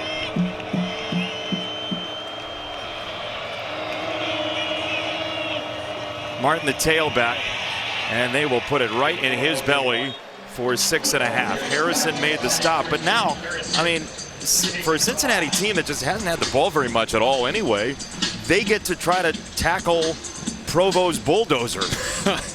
And L.J. Martin, that is a great description of the type of runner that he is. And they're putting him in this pistol formation, which makes it harder for the defense to set their front to where the back is offset. And when he gets downhill out of that pistol formation, he is hard to stop. This is 6th 100-yard rush game already this year. It is a first down for BYU. Under 3 to go in the third quarter. Tomorrow, Fox NFL doubleheader. Justin Jefferson of the Vikings against the Packers and Jordan Love. Trying to track down the Bears suddenly in the division. Then America's Game of the Week, Jalen Hurts and the Eagles. Dak and the Cowboys, or Falcons Saints in the NFC South. Check your local listings for the game in your area only on Fox. You know, the NFL, we don't hear about style points. Here in college football, BYU has had that conversation pop up. Yep. If you win out, nobody's worried about style points. You win the Big 12. But this is one of those moments where if they extend the lead, people will talk about it. I personally, not the biggest fan of style points. Nah. Win the games and play well and do the damage yourself. Win the game, everything else takes care of itself. If you struggle in a game, you hear people like, oh, why did they struggle against this team, but this team blew that team? Don't worry about that. Win the football game. Winning matters. What you do inside those lines matters. All BYU has to do tonight is continue to stack positive plays. And I think that's been their approach coming out in the second half. We're not going to be afraid to give the football to L.J. Martin 40 times if we have to tonight because he is cooking. Playing without Chase Roberts. Here's Martin again. A long step through with this Cincinnati defense. And a first down, BYU. He just weighs on you like a medicine ball. Yes, and he's watching this linebacker right here, Mr. Dingle, as he overplays it. Boom, he hits the cutback. And that's how fast it is. He's not just reading the blocks of his offensive lineman, he's feeling the flow of the defense. And right now, L.J. Martin is in flow state as a runner. You gotta, if you're a BYU fan, you gotta go watch his basketball highlights because he drove the ball like he runs the ball. Playing basketball, he was a carver in the middle of the lane. He knew how to get to the rim and finish at the rim through contact, and that's exactly what he's doing tonight. Fake it to Frischneck. Bachmeier gets to the outside, covers up the ball, and takes a lick from Williams. Bear Bachmeier hanging in, claws out. Yeah, Bear Bachmeier is not afraid of contact. Listen to this collision.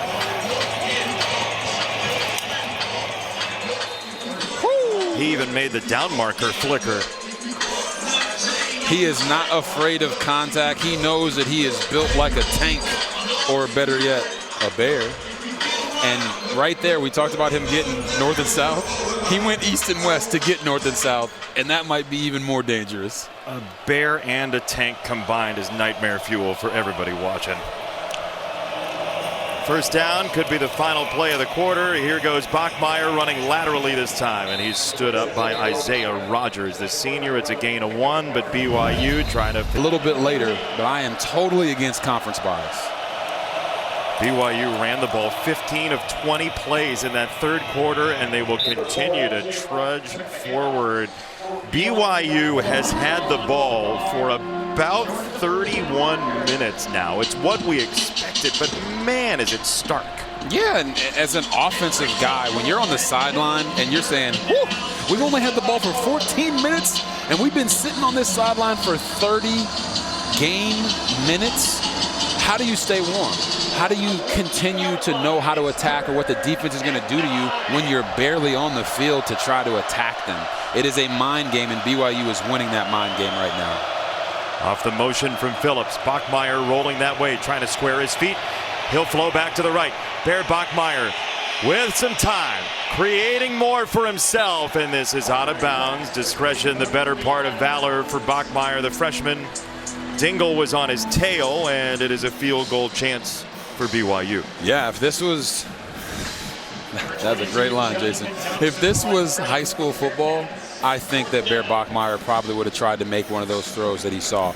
But because it's big-time college football in the red zone, the windows are so much smaller, and it happens so much faster. That was a mature play by him to not force anything and still have them come away with points. Will Farron from 32 from straight on. And this one is good. Farron's kick is good from 32 yards away. With 14 minutes and 7 seconds. BYU's knocked in a couple of field goals. Cincinnati's missed 3. 20-7.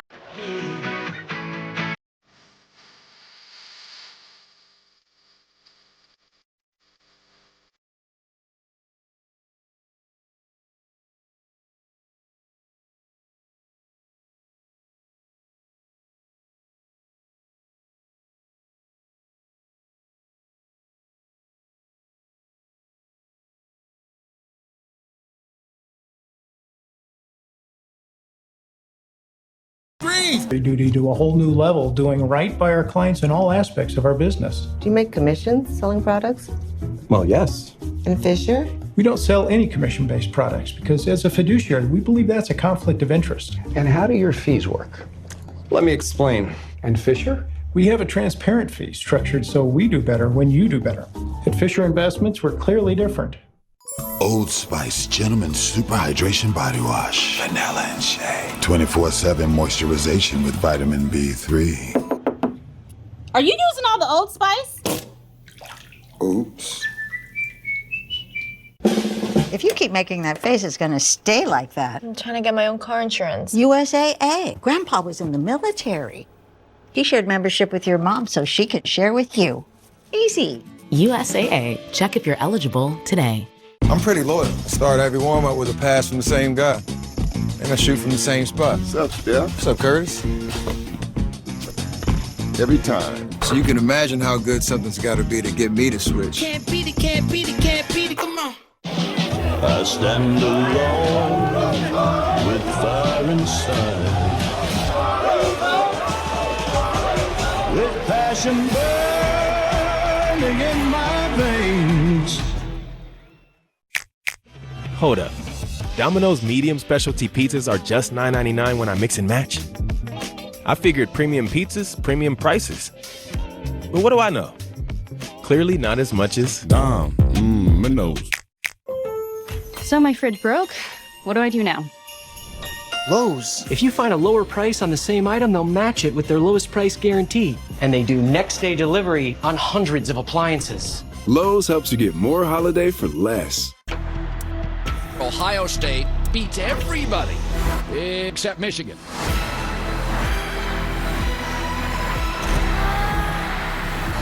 This is who we are!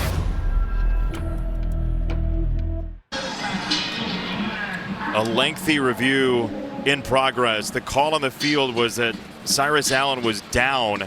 As we look at it here, it looks like a fumble. The question is there enough evidence to overturn the call? And that's the big question, because the ball appears to be coming out before the shin or the knee comes down.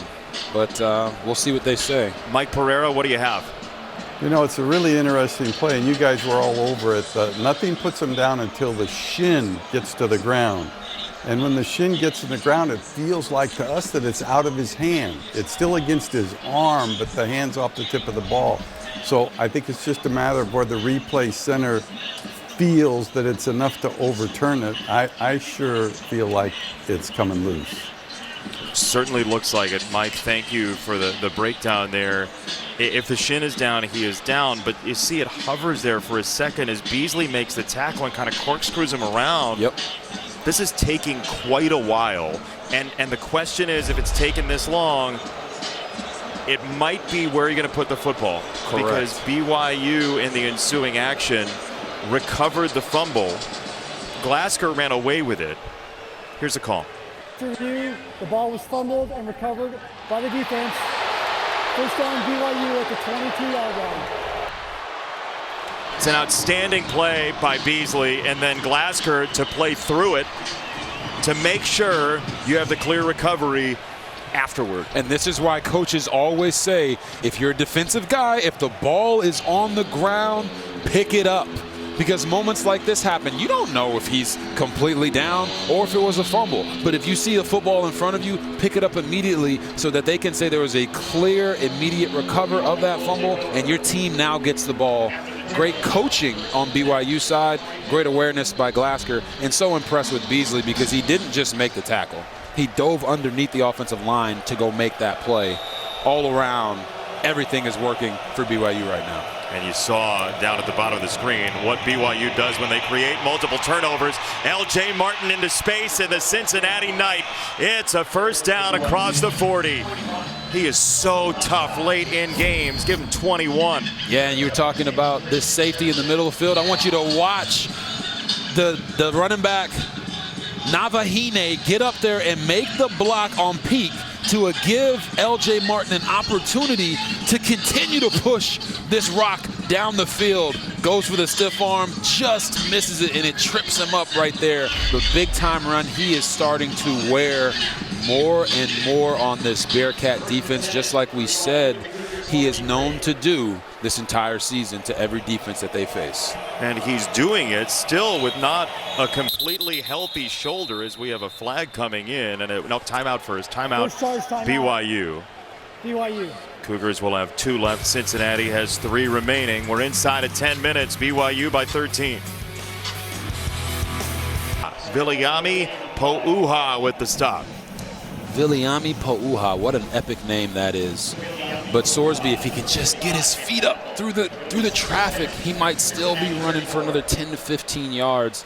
You can tell he wants to use his legs, but maybe that burst isn't quite there like it originally was.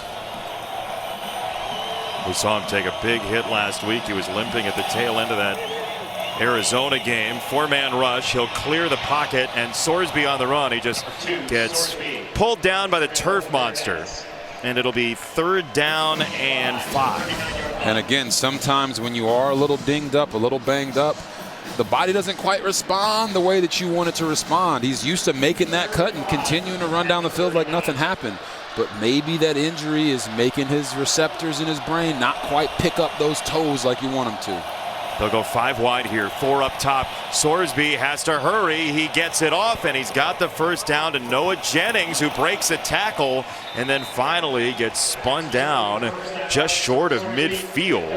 It's a gain of 9 and a nice catch and run for the former Charleston Southern Buccaneers. And right now, Noah Jennings almost didn't get the first down because he thought about going backwards, but eventually course corrected, goes forward, and Sorsby just has to continue to take completions. Find the completion, complete the ball. Don't try to force the ball down the field too much here. Glasgow in coverage in the slot up top. It'll be a deep ball down the sideline. Sorsby puts it on the money. It's Covey again. Another dynamite play. Sorsby under duress hits a bullseye for 37. And it's to the guy you wouldn't expect it to come from. You see the hit right there, but when the receiver down the field makes a play like this, and this is Covey on BYU's best defender in Jack Kelly, not necessarily known for his man-to-man coverage skills. So for him to identify that and take that shot, that's a calculated shot that you should be okay with. And they came away with a big, big gain on it. Covey just ran right into Evan Johnson that time. Looked like there was an alley on a cutback.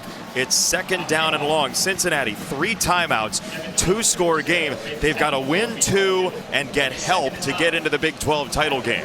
But this is part of that process. Hey, you know what? We were in this game trying to run the football. If we're going to go down, let's go down on the arm or in the legs of our quarterback, Brendan Sorsby. He's our best player. We got to trust him in these moments. They have to come away with 6 points here on this drive.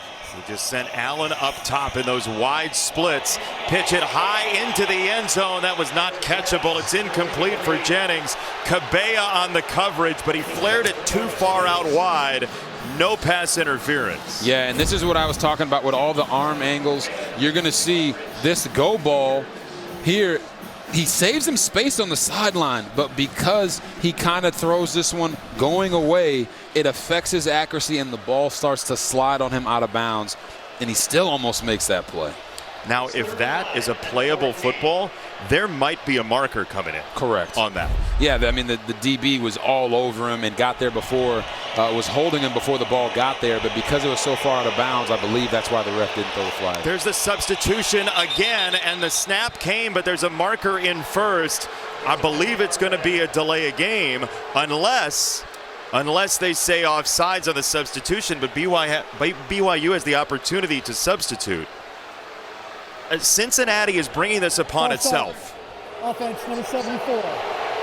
5-yard penalty, remains 3rd down. Scott Satterfield can be frustrated, and BYU is certainly running guys off at a slow pace. But if it's reasonable, it's legal. Yeah, and you're going to see they're talking about Joe Cotton here. They're running guys off, but they're letting them run the play, and he false starts. He does. Yep. So even if it was something to do with the substitution pattern, which you're completely correct about, Jason, BYU has been taking advantage of the fact that Cincinnati is making these late subs. Yeah. You still can't false start. Yeah, if the offense substitutes, the defense can't. That's it. Full stop. Sorsby down the middle, wide open, touchdown Caldwell. Cincinnati is back in it. And what do you know, the guy that I said that they needed to get the football to this entire game to get him more involved, Jeff Caldwell, ends up making a big-time play. And the reason this works is because these two linebackers, Acera and Jack Kelly, are up pressed to the line of scrimmage. So he runs this slant right in behind them, and look at all of that space for the quarterback to make that throw. I would make that throw to a 6'5", 215-pound Jeff Caldwell every day of the week. Great job there by Brendan Sorsby. You saw the confusion from DeMooney in the secondary, had his palms up, but Sorsby attacks some space, and Cincinnati is within 6 somehow.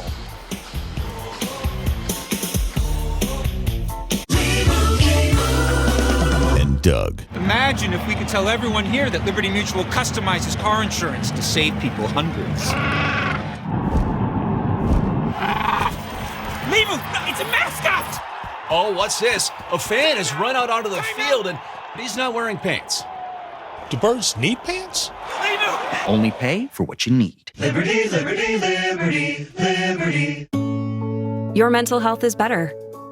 But having uncontrollable body movements called TD, tardive dyskinesia, can feel embarrassing. I asked my doctor about treating my TD with Ingrezza. #1 prescribed Ingrezza reduced TD movements by greater than 10 times, with most seeing a response as early as 2 weeks. And you can keep taking most mental health meds. Ingrezza can cause depression, suicidal thoughts, or actions in patients with Huntington's disease. Call your doctor if you become depressed, have sudden behavior or mood changes, or suicidal thoughts. Don't take Ingrezza if allergic.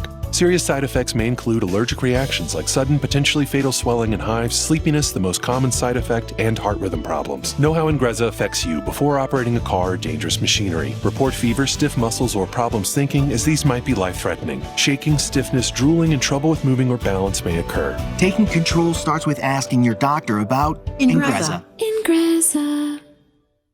Oral-B Electric cleans better with one simple touch. Oral-B's dentist-inspired round brush head hugs them, cleans them, and gets in between them for 100% cleaner teeth. Your perfect clean starts with Oral-B.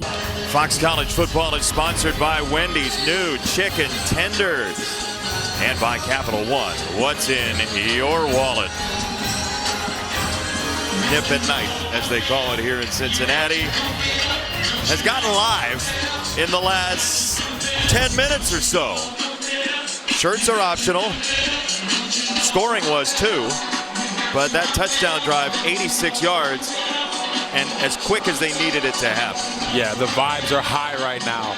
You can see the players on the sideline are jumping up and down. The fans are back into it. We got ourselves a game.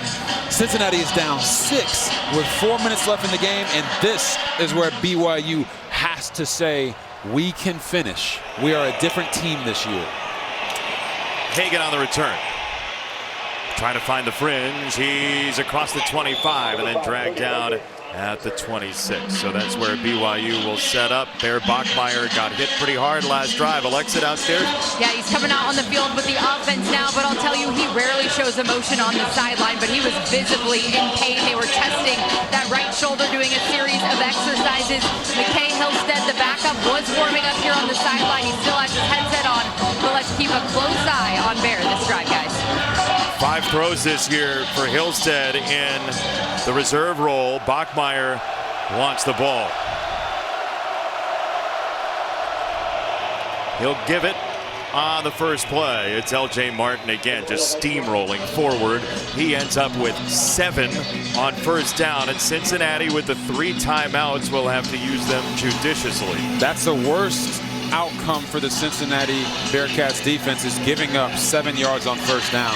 You have to know that coming into this, Bears probably not going to want to run the football because of what just happened on that previous series. And if they do, it'll be more straight downhill runs. So you know you're going to get a heavy dosage of L.J. Martin.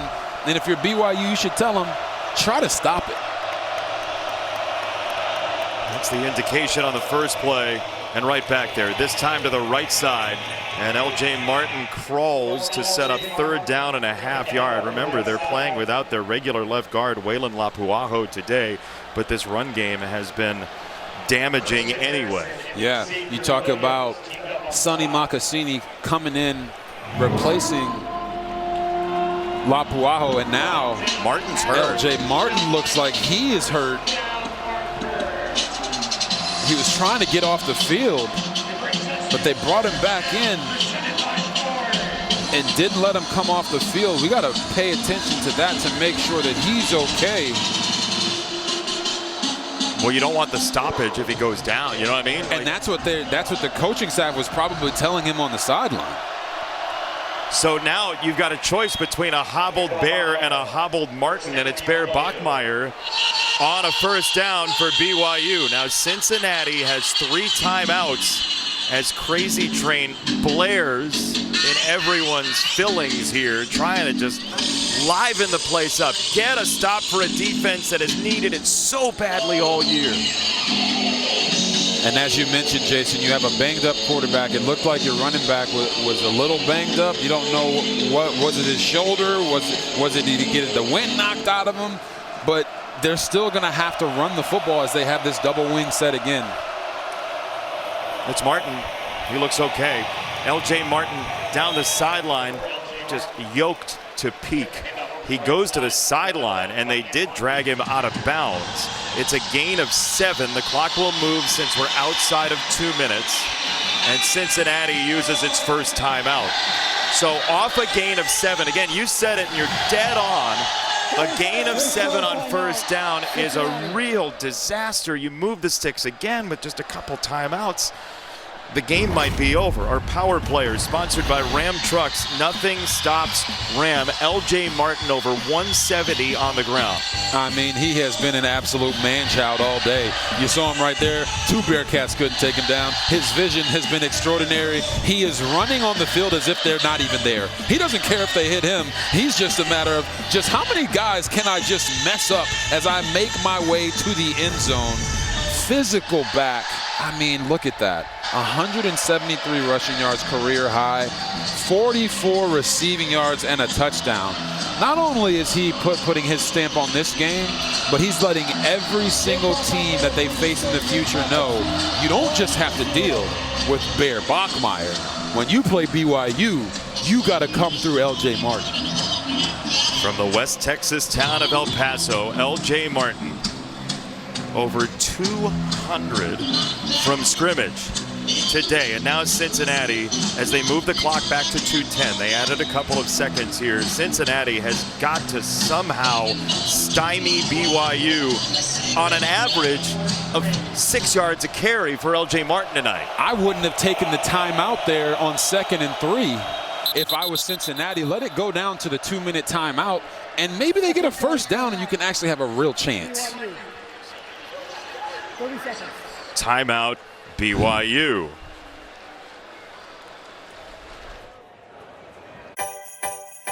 More is merrier, and nobody knows that better than Olive Garden. From breadsticks, homemade soup, and garden fresh salad that never ends, to festive new favorites piled high. It's everything you love about the holidays, just with Alfredo. Whether it's catered to your table or at ours. Celebrate more this season with Olive Garden. When you're here, you're family. BYU wins tonight and then wins next week. The Cougars will go to the Big 12 title game with a win and a Colorado win, which looks unlikely. Arizona State up 11 and driving. They would clinch tonight. First, a first down to get. Cincinnati looking for a stop of Martin. He is hit. He somehow absorbs it and picks up the first down on a second thrust. What a tough kid. Oh my gosh. No way. The way he just absorbed that hit from Xavier Williams in the hole and said, come get you some. I'm still about that life. LJ Martin is carrying BYU right now. It's just $50 a month, guaranteed for 5 years. We should start a business too. What about a hot dog stand? The Dove Beauty Bar, shaped by your beauty, for your beauty. Made with 1/4 moisturizing cream to love and care for every single curve. The Dove Beauty Bar, shaped by your beauty since 1957. Lineup, Thanksgiving Day on Fox. Fox College football is sponsored by Discover. It pays to discover.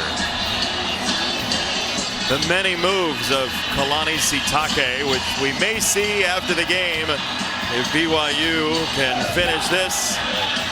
I mean, he's got the whole catalog. I like the cabbage patch. It was smooth, you know. Gets the body flowing a little bit. That's a 10 out of 10 sign right there, although we know it's not being held by one of his daughters, who evidently is a real harsh critic of Dad's dance moves. Bear Bachmeier, oh man, what a run, just driving the legs, pounding forward. It's a gain of 8. Cincinnati with 2 timeouts, and we'll see. And you're talking about a quarterback who was just dinged up himself, driving his legs, doing what he can do to help his team secure this win. I mean, this BYU team, man, they are so selfless, and they're putting it all on the line every single play. They do use one of those 2 remaining timeouts. Bear Bachmeier, who his offensive coordinator said is not overly impressed with himself. And it's not flashy, it's just grit. Greatest rivalry in sports is here. Top-ranked defending national champ Ohio State to the big house in Ann Arbor, trying to snap Michigan's 4-game win streak in the... A lot of fun. The guys are great. The turnout here in Cincinnati was also awesome. The fans were really ready for this ball game, and they've gotten a great one so far tonight. But now, 2nd and 2, they've got to do everything they can, bring all the defenders close to the line of scrimmage and pressure to stop this run game. It's Martin. L.J. Martin goes down and finishes the deal, very likely for this BYU team that just wins close game after close game after close game. And this run is all made possible by, of course, a very stout offensive line, but L.J. Martin's vision has been on display the entire game. That's the last timeout. Should be a couple kneel downs and that's it. But our game summary sponsored by Pacific Life, building confident futures for nearly 160 years. Cincinnati didn't have enough splash plays to overcome some opportunities lost. Yeah, getting stuff, turn the ball over on downs, missing 3 field goals. I mean, special teams let them down. Their offense at times to let them down. I mean, we can keep showing all these kicks. It just was heartbreaking and momentum shifting for them. And then inopportune fumbles right there. The receivers more focused on not getting hurt than having the ball security. And it was the miscues were the name of the game for Cincinnati. It's what's put them away the last 3 weeks, where they had a really strong season going for themselves. Now they find themselves searching for answers as they go into the last week of the season. Cincinnati is out of timeouts. BYU is going to run the football with L.J. Martin. BYU now in the second half. 27 runs, 7 passes. I mean, you talk about dedicating yourself to toughness, physicality. That former fullback of a head coach has put his stamp in a mammoth way. Yeah, he has. And when you talk about this team in modern college football, most teams are built from the transfer portal. But this BYU team is not built that way. Yes, Bear Bachmeier is a transfer, but he only had a cup of tea at Stanford in the spring. The majority of the guys on this roster, as you see L.J. Martin break a big run for a touchdown that I think is going to put him over 200 yards rushing on the day. It will. He'll take the 6 here, but there's an argument to be made that you should go down and end the game. Instead, BYU gets a capper, and the conversation about style points opens again. Correct, and you're going to watch his vision here. He's coming here to this goal, this gap, and then he sees a gap to the outside. Watch the patience. Yes, the blocks are all there. He's patient, and he finds the right gap and bursts through it. I'm telling y'all, L.J. Martin is a Sunday type of player, and I ain't talking about ice cream. After this performance, he can have whatever ice cream he wants, too. BYU. Timeout BYU. And we'll step aside and be back in 30 seconds. So, you know how we've been digging into our family history? Yeah, so we found something that none of us really knew about. I can explain. I was young and... What? It was a misunderstanding. No, our whole family can join Navy Federal Credit Union because Grandpa's a Marine veteran. Yeah, we'll get exclusive benefits, like award-winning member service. Yeah. Grandma. Well done, kids. All veterans and their families can join. Navy Federal Credit Union. Our members are the mission. BYU by 12. L.J. Martin with a career night here in Cincinnati, 222 yards. And we were talking to Aaron Roderick, his offensive coordinator, yesterday. He was talking about the health of L.J. Martin's shoulder, and he said, you know what? Even though he's not 100%, I'd love to feed him 20 times and let him go. Well, Aaron, you got him 32 carries and 3 catches. He's plus 15 to the 20 touch mark. He is their leading rusher. He is their leading receiver. And what I've noticed is because of the shoulder injury, he's not trying to run people over by dipping his shoulder. He's just giving them his chest and saying, you know what? I'm going to say it with my chest tonight. I'm the big boy on the block, and nobody's going to stop me. BYU's going for 2 here to make it 14 just in case. Bachmeier zings it over the middle. That is picked off by Logan Wilson, and he's going to try and run it back, and he gets to roughly the 8. So BYU by 12. 2 wins, they're in the Big 12 title game. They're just about halfway there.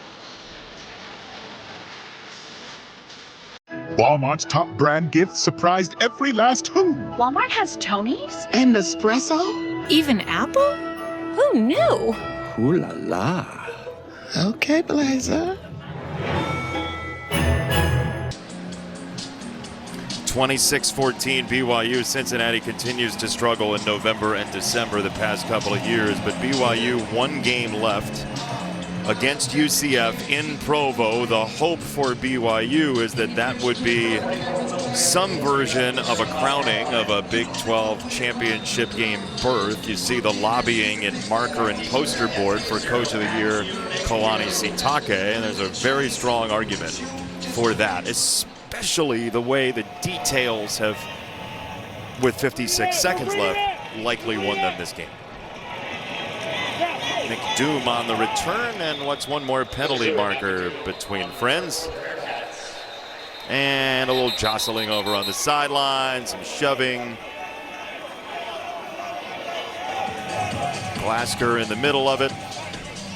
Gerd, the second tight end, will jog off the field. 51 seconds left. We'll check the penalty. Cincinnati had none at halftime. The penalty to keep the drive going on the offsides on the punt was one of the 2 worst tonight. The face mask being the other. Holding. Receiving team number 18. 10-yard penalty. First down, Cincinnati. All right, so now if you're Utah, if you're likely Arizona State, who is leading against Colorado, you start rooting for either almost heaven West Virginia next week, or UCF, which had to dig itself out of a 14-0 deficit against the Cowboys of Stillwater to get win number 5 today. And I think that was BYU's mindset coming into this. Hey, you know what? Let's not worry about what everybody else is doing. Let's just do what we need to do to win the game. This isn't about style points for us. This is about finishing the season strong so that we can get to that Big 12 title game. Because if this team gets into the college football playoff, I don't think a lot of teams want to face them with the level of physicality that they play with in the wintry, cold months of the year. Yeah, that's a good point, because it's brisk here tonight. Sorsby swing it out wide. Tawi Walker is stalemated right at the edge by Alexander. And now strategy-wise for Cincinnati, you know, you're looking at this, you're down 12. So you're down 2 scores. You got to score with at least 25 seconds left on the clock, which means the little dinks and the dunks aren't going to really help you in these situations. You got to find a way to get chunk plays. Yeah, that's not the way to do it. This is where strategy and prayer start to merge. It is 3rd down for Cincinnati. A praying type of guy, so I know exactly what you mean. I mean, if Cincinnati were to somehow figure this thing out, we would be presiding over one of the strangest, like everybody would wonder, is John Starks hitting some threes in the corner? 3rd down. Sorsby steps up.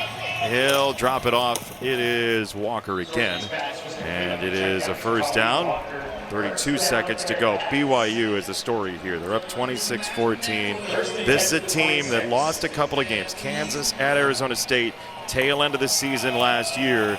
They wanted to make sure that didn't happen here. Sorsby takes a rare sack. It's Alexander, the corner, for BYU. BYU dialing up a corner blitz from Theron Alexander III. At this point in the game is just adding insult to injury. And BYU writing like they're running out of time, as Cincinnati just did. 26-14, BYU gets win number 10. If Colorado comes back, they'll be in the